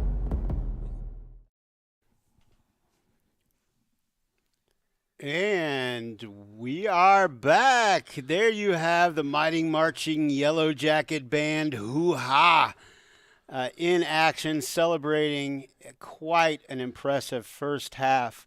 Your Center Yellow Jackets 42, Odessa, excuse me. I was just talking to a student, and we were talking about different schools. Odessa 14. Zane, give us your thoughts on the first half. I mean, I think that the center defense has honestly surprised me quite a lot. The changes they have made to slow that power run down have been drastic and have been very, very effective. I mean, Palmer has not had the game you would expect of him. That last drive before the end of the half and that very first drive of the half were the only very good Odessa drives. Everywhere else, the center defense was really just stopping them every possible, both the pass, the run, all of it. And I think that's been the key. The center offense was being the center offense. They were scoring points. It's exactly what you expect them to do. But the center defense has been very stout, and it's exactly that's the kind of game you want them to have against a team as good as Odessa. Well, and interesting that you said that. One of the keys was business as usual, take what they give you and exploit the secondary. And we've seen center exploit the secondary of Odessa tonight. Yes, yeah. I mean, almost most of the points that center has scored tonight has been through the air. And taking what they, off of that Latham interception, it was instantly turned into a touchdown. And that's exactly what you want to do. Is Odessa's going to make the mistakes. You've got to take advantage of it as soon as possible. That's exactly what center did. Right, and once again, you gave us that incredible stat that the Yellow Jackets have had more one-play scores than punts, and we saw it again. Tonight. Right as we were talking about it, it's crazy to think about, but with so many playmakers, you're almost not surprised in the slightest. And I think that the center offense is really something special to watch. Yeah, and on the defensive side, you've done an outstanding job tonight, really kind of giving the viewers kind of an inside look at both offensive and defensive lines for the Yellow Jackets. They've managed to hold Palmer, as you were talking about. They're holding Palmer. He has the most receiving or the most touchdowns for a running back in the conference. It might be in the state for all I know, but they've shown that bend don't break. Yes, exactly. You know, they held them, on some really goal line situations. Mm-hmm. They've created a turnover. Yes, yeah. So really, center is hitting on all cylinders right now. Yes, yeah. And they're taking care of business just as DeLong wanted them to do. They're going to do their job. One of DeLong's big thing is what he says 1/11th football. So you do your job. There's 11 guys in the field. You do your one job and trust that your teammates are going to do their jobs, and you're going to be successful as a team.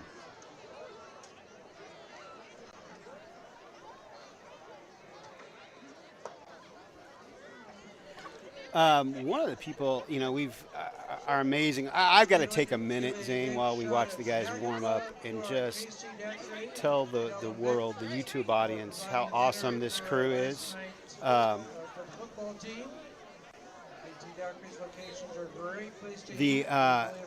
Our crew, in fact, as I was saying that, my director just told me that fans are coming up to our crew. Our crew is amazing. We have a completely student-run operation here at Hive TV. I'm the only adult in the room or in the program, and all I have to do is sit here and call these games. Yeah, you get to do the easy job. These amazing crew members just do such a great job. And what I love about it is that we always have a problem. There's always something that happens. Mm-hmm. I've got to go to one of our newest members, Alex Dean. She is a freshman. She's running one of our cameras. Diamond, another brand new member. She's doing a great job on the floor. Ariana Hopkins, Tara Thompson, our lead camera. Nyla Banks out on the field producing. Kamaya Woods running a camera. Kamaya is a veteran, very valuable member. Here in the control room, just an amazing job by Josie Mosby, who's doing these great graphics. Yes, She came up with a way that we could have the clock on here because the way we used to do clocks in the past didn't work. She problem solved, came up with this great clock system. She's running all our graphics. You see the touchdown graphics, doing a great job. And of course, I can't leave out our most valuable player, Nevaeh Douglas. Nevaeh is our executive director, running the whole show and even keeping me in line tonight, as you've heard over the headset. I love her to death. She is incredible, just absolutely incredible. Couldn't say enough great things about the job she's doing and the problem solving. 5 minutes before we were going to go on air, everything went out. Yeah. All the power went out, the cameras went out. I'm freaking out, and Nevaeh kept her head, got everybody back online, and got us off and running. So I tell you what, I tell people all the time, it's not, you don't have a job if you love what you do. And I love coming to school every single day because I get to interact with these student athletes, these student production team members. Hopefully any one of them could take this up as a career if that's what their passion was, because they are just proving week after week how well they can do their job.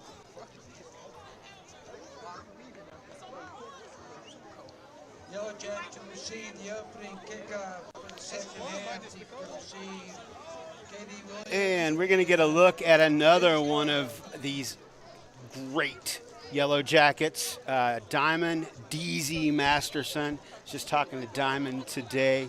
He's having a great year and super excited to see the success that Diamond's having. Yeah, down the field. I recognize the name. I was looking through the sheet. He was starting. Oh, for us. Oh, wait. Hold on. Here we go. KD on the loose. KD down the middle of the field. KD Williams with the Yellow Jacket touchdown on the kick return right off the bat. KD Williams just tearing up that special teams of Odessa. And he's had quite a good game today. He really has. If I'm not mistaken, he's already got a rushing touchdown today. He's having a great game, and that is just a really crowning achievement on this game so far. And way to take the initiative and the momentum for center, and not let Odessa come out after that score and start to get a drive going, because you score like that, and it's hard not to put your head down and go, man, it's rough. Baca uncharacteristically misses another extra point. That's his second miss tonight. Maybe just all those soccer games this week are finally taking their toll on Baca tonight, but when you can score in bunches like this, the one extra point is not going to be that much of a backbreaker. But the great thing is all these young men that we've been talking about tonight, you know what?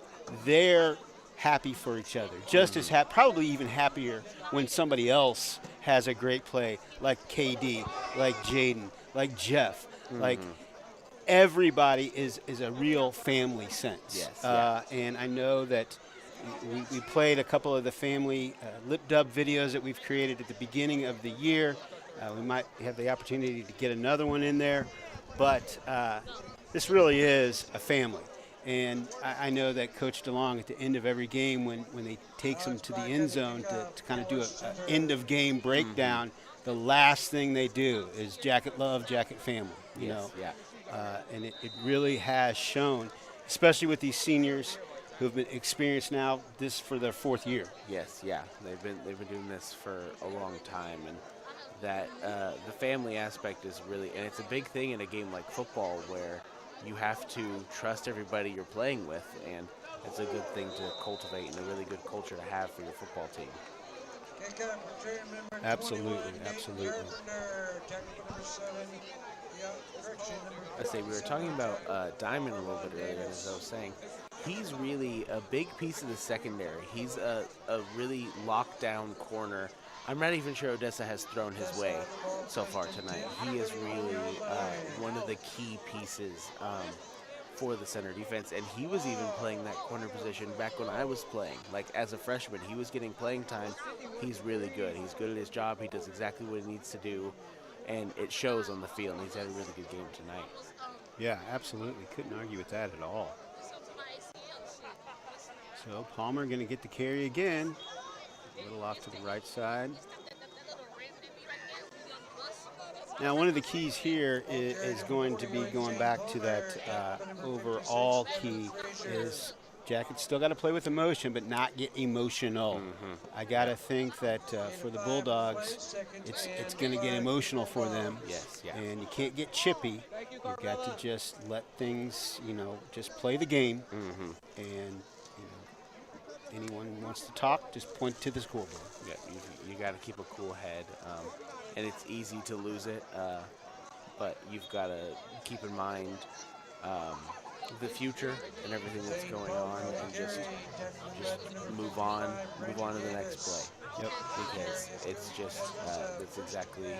You got to keep a cool head and kind of make sure you're keeping your emotions, not being playing with emotions, not being emotional.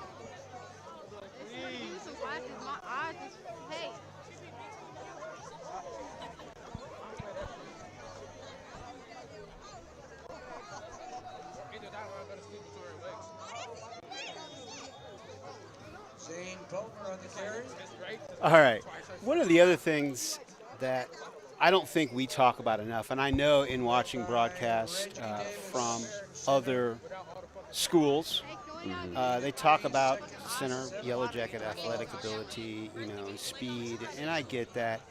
But physicality, I mean, we've really seen the Jackets be a physical team this year, especially on the line, but at every position. They're really playing physical, and you can tell that they've put in the work in the offseason to build themselves up to be able to play a full game at that physical level of exertion. I was going to say, DeLong's Power Jacket program is exactly, that's his whole key for it, is building physicality at every single level.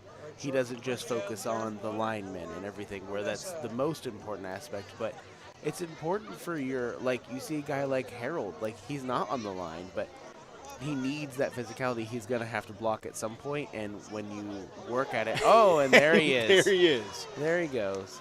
Speaker Harold, and it's almost like he senses that we're talking about him, and he's going to make a play for us. I think we need to check if his helmet has a speaker in it, like in the NFL. That was a very good play by Harold. Yeah, and as a matter of fact, Zane, we had the opportunity over the summer to do a 5-part series on the Power Jackets because, you know, being here at center, you know, it is a huge part of the program and has been, and a very critical part, and to the point where they really, I mean, if you're a 4-year Power Jacket, that's a big deal. Yes, that is a big deal. We got Palmer ripping a big run here. Man, that was 4th and short. That's what you want from your offense. Center's got to push the offensive line. But yeah, like you said, 4-year Power Jacket, that's a big deal. And because that's showing you're really putting in the time and effort and wanting to work as hard as you can for the team as a whole. Right. Well, I know that all of these guys, I saw them quite a bit over the summer when we were up filming doing that. And that's all available on our Hive TV channel. It's got its own playlist if you want to check out what these Jackets did over the summer. Go to Hive TV. Quarterback in trouble again. Ball comes out. That is Rontrell Gates. Yeah, big number 65. That was a great play to bring the quarterback down, grabbed his jersey, did exactly what you had to do, and just hold on for dear life. That's what defensive coaches always say. Just hold on, help's on the way. And that's exactly what he did. And a good play there by Rontrell, number 65. And making sure you bring that runner to the ground. Yeah, exactly. Unlike, you know, we saw when Palmer was getting his yards, it was those arm tackles. Mm-hmm. Speaking of Palmer, he's going to go around again. And there you go. There's a good example of riding him until you get him on the ground. Yes, holding on and making sure that he is all the way going down. Because you'll see the highlight plays of guys bouncing off the ground and then they score a touchdown. You've got to make sure that the guy is down until the whistle blows. Is one of DeLong's big things. That tackle made by 55, Reggie Davis. There goes Palmer again. He's starting to get into a rhythm. Him and his line are working together, starting to really drive down the field. But now we're at a 4th and 5. It looks like 4th and 4. This is a critical moment for the Odessa offense. They have to convert here. If you don't convert, you're risking sort of losing all of this momentum they've been building up this drive. Yeah, and you're risking putting that Yellow Jacket offense back out on the field. Who have yet to not score a touchdown. It's the pass off. Was caught. Oh, nope. Incomplete. There was pressure right there in the quarterback's face. That's a hard throw to make, and you've got somebody right there. So now we see the Yellow Jacket offense come on the field. Let's see what they can do.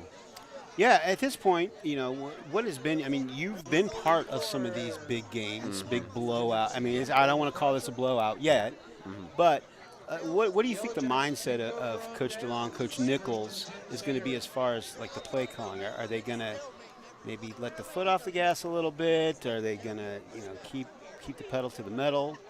I think with especially a game as important as Odessa is, I think they're going to keep their foot to the gas for as long as possible.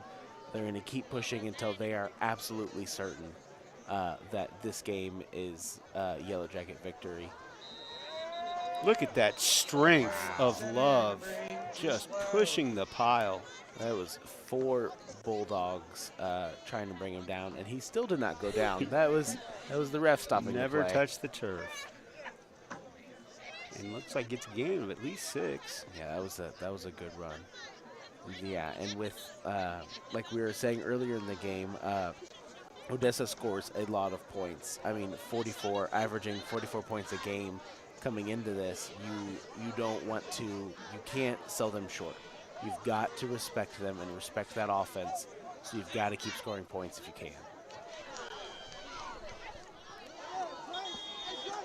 pass complete to number 7. And there is Dre Pruitt. We've called his name a number of times with the catch. We kind of missed. Looks like he might have gotten dinged up a little bit on that play.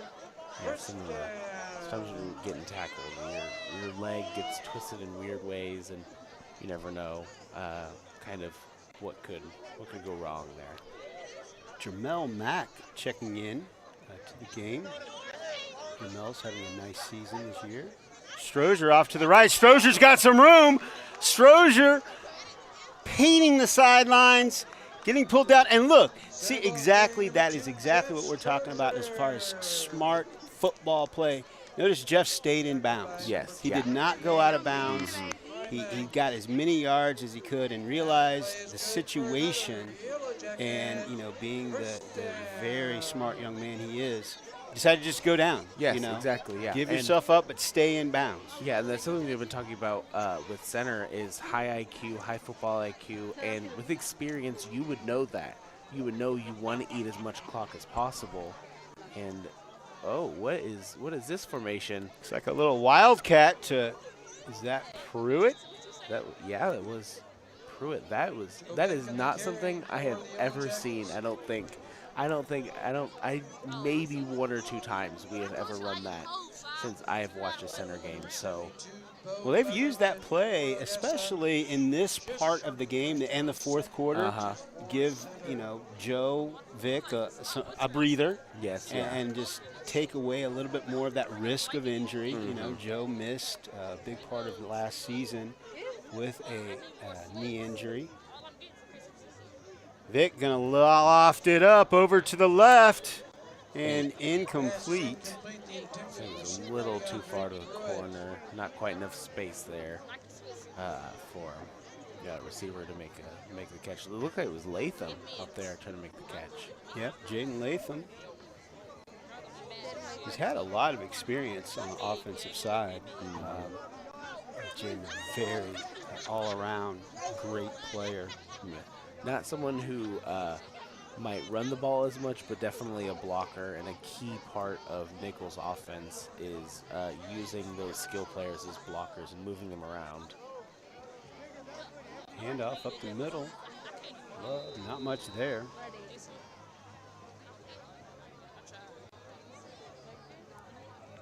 Interesting to see. Oh, just enough for a first down there for the Yellow Jackets. So now we're at first and goal, but that's a long way to go still. Yeah, you can't get much. Yeah. One more inch, and that you might be able to get another first down on the goal line. But a shot of Coach DeLong. Yeah, you see him shaky?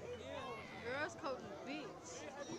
Coach has really turned around this program. I believe this is his 14th year at center. I could be wrong, could be 15th. But really, he and his coaches, I can't leave out. We've talked about Nichols. We've talked about Brown. But Coach Pearson, lineman coach, very, very well. Coach Hudson, new coach, Coach Supple. The assistants, Jesse Nastasi. I've interviewed Jesse a couple of times just on air. Like you, a former Jacket, coming back and able to help out with the program. Certainly hope I haven't forgotten anyone. I say Coach Dowdy is one of the Coach big Dowdy names for especially the secondary and for Jacory. Him and Jacory work a lot on sort of different things he can do in rush attack, and possibly that's maybe why we're seeing he's getting open against the secondary. That might have been something they worked on with knowing the Odessa secondary was a weakness, was working on finding those gaps in that coverage. And 2 receiving touchdowns tonight. He's having a really good game. Well, and you can just tell the amount of respect that the players have for the coaches, just in the stuff that they do. Third and goal here. Here's KD coming around the right side. He's got a blocker. Ooh. Did he get it? Just short, looks like. 4th and a yard, maybe. Interesting call here. Do you go ahead and go for it on 4th and 1? I would think you do. See, this would be the time you bring out number 88. Yes, you I was bring just Harold. thinking that.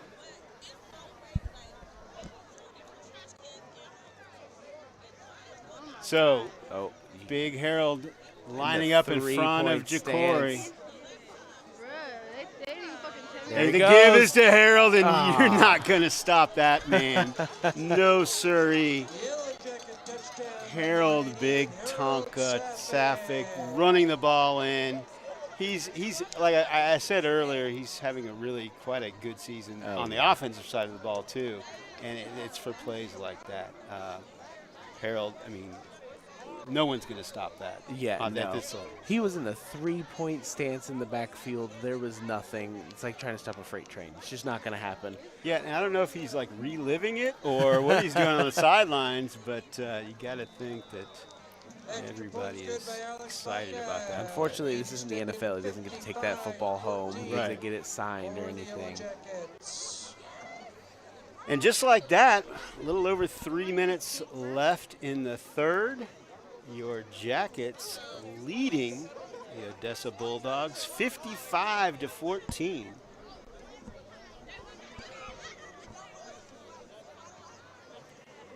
There he is, Armand Mandy Russell. Armand is just having an incredible year this year. Like I said, last week, 258 yards, I believe 3 touchdowns.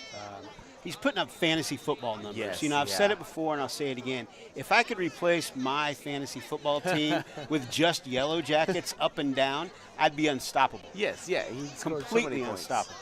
I mean, it's to the point where we can't even keep up with the stats. I can't count that high, to be honest with you. Armand, and once again, outstanding kid. He is happier for Strozier and Williams and Pruitt when they score than he is when he scores himself. And that's exactly what you want to see in a player. You want to see a good team player who's not just worried about himself, but also his teammates, and who wants to look out for them and make sure that they get their love too. Once again, those outstanding graphics tonight, which is something new we've never done here at Hive TV, provided by Nevaeh Douglas, our outstanding director and executive director, the person running the show tonight and every night that she'll agree to come. I told her when we were walking up, I told her that she has to go after her high school career is over and get some kind of degree that brings her back to Center High School, and now I can just hand this program over to her. I mean, I pretty much do it right now, but she's got to get through the HR section of it.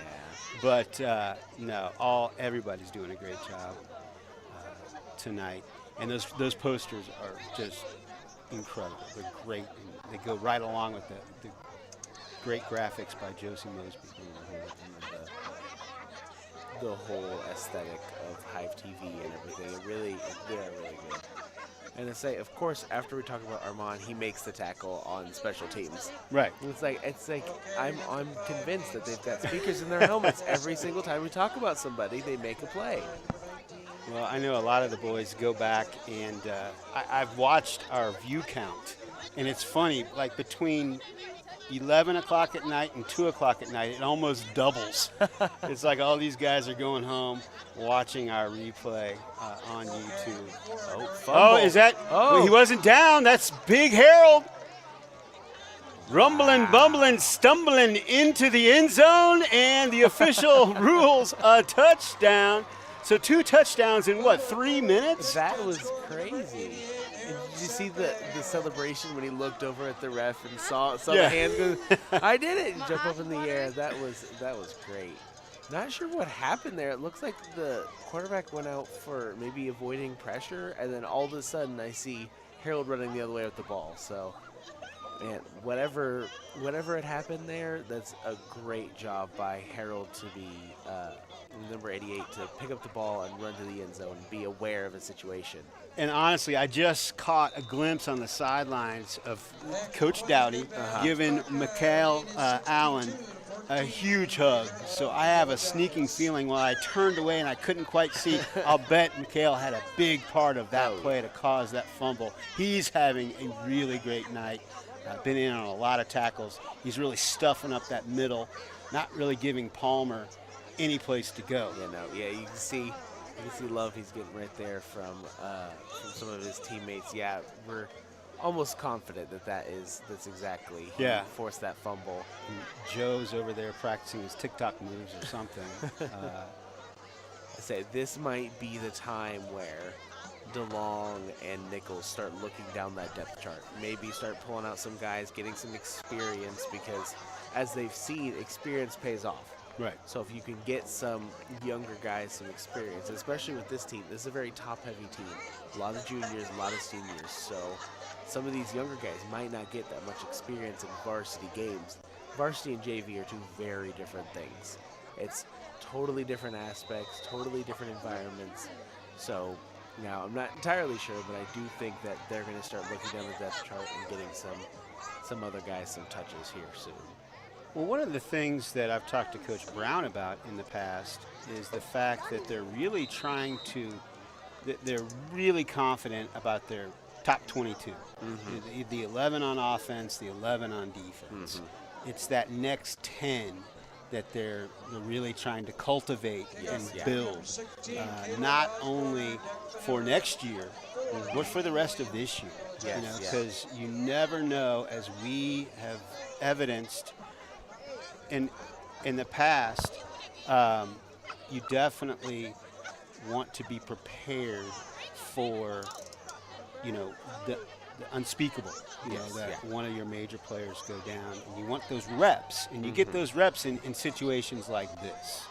Right here, where you have a nice lead, the clock's going to run, and you really need to build that momentum with that next tier of players. Speaking of, we just reminded, this is Pink Out Night, and I apologize for not mentioning it earlier because it's such an incredible cause and month. Breast cancer awareness. This is something that has touched the lives of most, if not all of us in some way, shape, or form. But it is Pink Out Night. A lot of the players are donning pink. I know the fans, there's a lot of pink in the stadium tonight. So definitely our thoughts are with. I really do. Our hearts go out to those affected by this horrible disease.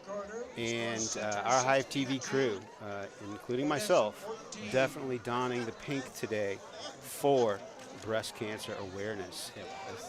I've seen Hive TV crew have it. I think all of the players have got stickers on the back of their helmet, the pink ribbon for breast cancer awareness. So definitely something, especially DeLong is big about wearing pink, showing out, because it really is an important cause and something to bring awareness. Yeah, absolutely. And as we head into the fourth quarter here, I'm going to give you one more commercial for this. Actually, we're going to come back.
And we're back.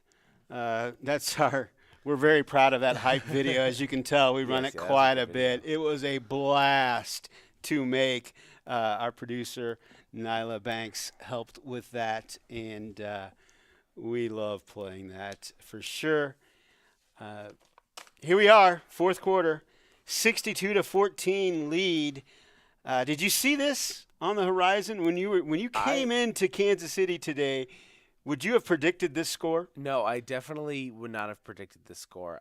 It was not something I was expecting, especially with the high-flying Odessa offense and some of the struggles that the center defense had with Oak Grove in that game where they let up those 25 points early. I was not expecting this at all. And to hold Odessa to just these 14 points is very surprising to me. And Odessa really has not let up that many points, this season. They're averaging 40 points, so this is above their average, well above their average in points allowed. So really, on all cylinders, center is having a very good game. Yeah, absolutely. In fact, if anybody caught our pregame, one of our pregame shows, Armand Russell, who we just spoke about, interviewed Brandon Coleman, one of our security guards. Brandon, also an assistant basketball coach for the basketball team, one of the great assets we have here at Center High School. But I was kind of a little worried because Coleman predicted it was either 46 or 49-0 win for Center. Oh, really? And when I saw that, I kind of cringed a little bit. Just call me superstitious, call me whatever you want. But I was a little bit cringy. But, while we haven't shut them out, that point differential's right there. I'm not a mathematician, but if you subtract the 14 from the 62, I'm pretty sure he's pretty close. Yeah, exactly. And I'm sure all the mathematicans out there are just scoffing at us, saying, "Why can't you guys just do the math?" I'm sure I'm going to get a text message here soon. Yeah, that's not what we get paid for. Actually, we don't get paid at all. So you're the one getting paid here. Not all right, guys. Absolutely stunning game by the YellowJackets for the first 3 and almost a half quarters. Palmer at this point has got to be super tired. Flag on the play. In there on that tackle was Devin Frazier on there. Looked like he was working against a double team and pushed both guys back, which is not an easy thing to do. And Devin Frazier is really a guy where I remember playing with him when he was a freshman. Someone who really has worked at his craft and has worked and really put on, and I remember watching those Power Jacket videos, he's done a lot of work to do this, and it's showing tonight. We haven't called his name as much because it's hard to see the numbers and everything, but he has had a very, very good game and has had a really good season overall from what I've seen. Yeah, absolutely. And getting him on those Power Jack. Devin he likes to be behind the camera. He's a great cameraman. He's been doing a lot of projects for us in our video production class and does a great job. But when I force him in front of the camera, he's not always but he does it. He's that kind of kid. He'll do it. He'll do it. He'll do whatever you need him to do. But like some of the other ones that we've been talking about, like some of the other players we've been talking about throughout the night, kind of soft-spoken, quiet, just comes to school, does his work, has his friends and his players that he plays with, works hard. Yeah. And, another reason why people just love these YellowJackets. Yes, yeah, and he's had a really good season, really good year in there again, working against the Odessa offensive line. Like you said, soft-spoken guy, not really, but he does his job, and that's exactly what he's asked to do. And like you said, he'll do exactly what you tell him to do, which is exactly what you want to see in a football player, and especially an offensive lineman, because you've got to work on your job, got to do exactly what you're told. Because that's just kind of the nature of the position. I just noticed at the end of that last play, Rontrell Gates, looked like he got stung a little bit on his hand. He was grasping at his hand. Oh, that ball's on the ground. Looks like it's YellowJacket ball. That's number 19, Malachi Edwards. It looked like there was a little bit of a miscommunication between quarterback and running back, as maybe it was a read option or something, trying to pull a ball, and it just ended up on the ground, and there was 3 YellowJackets there. Another player that we've been talking about all night, Malachi.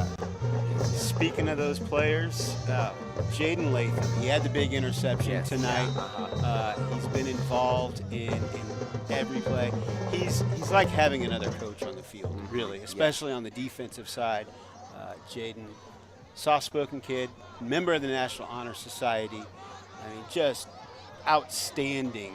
If I had a classroom full of Jadens, I'd have the easiest job in the world. Yes, yeah. Yeah, overall he's a really good player, and especially at that safety position, it's really important to have a player like Jaden. So coming around right side.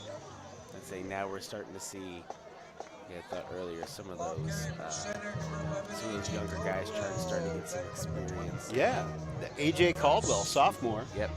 Getting the handoff, motion play. You're right, we're starting to see some numbers we haven't seen all night. Montreal Moore checking in, number 31. It's another sophomore.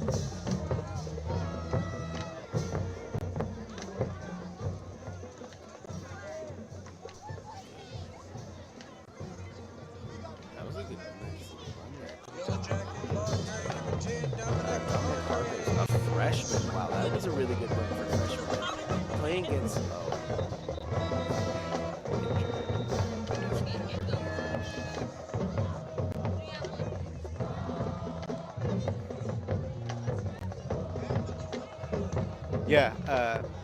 A.J. Caldwell, sophomore. We called his name on our Dominic Hargraves, on that play, on one of the special teams.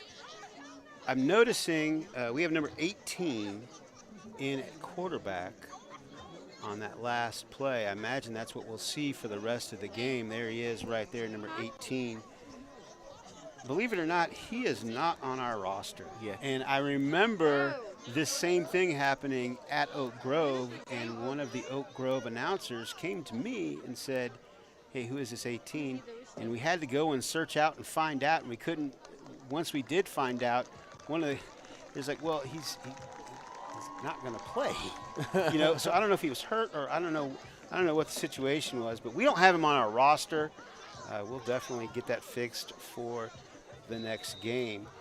But I think the mindset was that probably not going to see action in a big game like this, and yet here he is. Yes, I do think that part of that is not really expecting it, and also you always have equipment malfunctions and things like that, so a jersey could have gone missing or something like that. So yeah, trust me, these white jerseys, the white new jerseys didn't come in on time, so we played a whole game with the wrong roster. Yes, yeah. And that makes our lives really interesting, to say the least.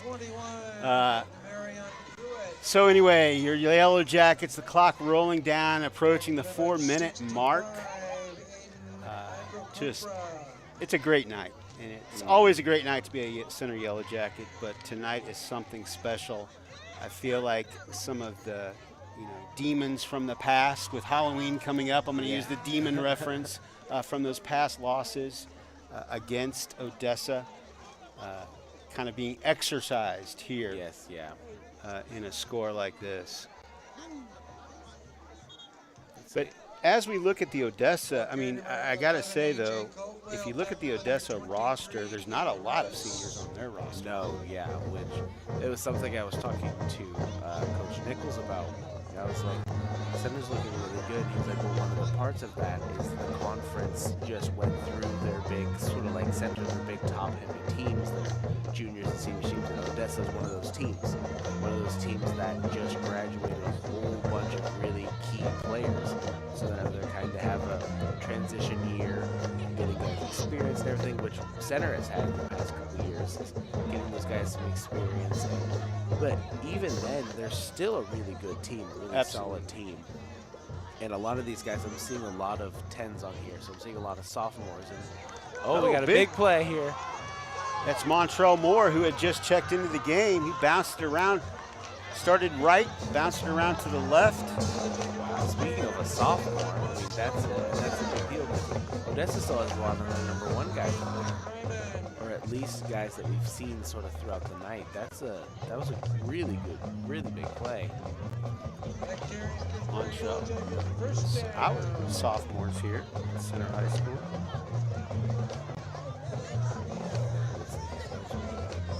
I see Nichols were just focusing on the run here, trying to run that clock down. That's not even something you plan for. It just kind of happens, and that's just sort of the nature of the game. 21. That's another Pruitt. According to our roster, Marion Pruitt. Minute 40 left to go. Probably a little bit conservative play calling here. Just a couple runs, try and get that clock down and end this game on a high note. Well, and now I think it's finally safe to say I promised Coach Brown that I wouldn't bring this up until the game was well in hand. Big game coming up next week. Yes. Pleasant Hill, undefeated. I think they're ranked in the top 3 in 3A. Check, I could be wrong on that. But Center, last I checked, we were ranked number 4 in 4A. Huge game coming up next week for these Yellow Jackets. But you got to credit the coaching staff first and the senior players for not looking past this Odessa team. Yeah, that could have been very easy for them to do, but it almost kind of worked out for them that this was almost like a revenge, a rivalry game right before their next big opponent in Pleasant Hill. And from everything I understand, this next week will be their toughest test of the year. Yeah, a lot of playoff implications are going with that Pleasant Hill. Seeding implications, too. Yeah. Pleasant Hill is a very good team, and I was talking to Coach Nichols about it, not to get too ahead of ourselves, but run-heavy team, big offensive line, big running backs. They're a really good team, one to watch out for. All right, and there you have it as the clock winds down on just one of the most memorable games I've seen here at Center High School in my 16 years of watching this program. A 62-14 home victory. Like I mentioned before, exercising some of those demons of the past against the Odessa Bulldogs. And we were just talking about big game next week on the road at Pleasant Hill. The battle of the undefeateds with probably conference championship, on the line. Yeah, definitely a lot of things to watch with that game. And big shout out to the Odessa Bulldogs who played a really good game, and especially Palmer had a really good game.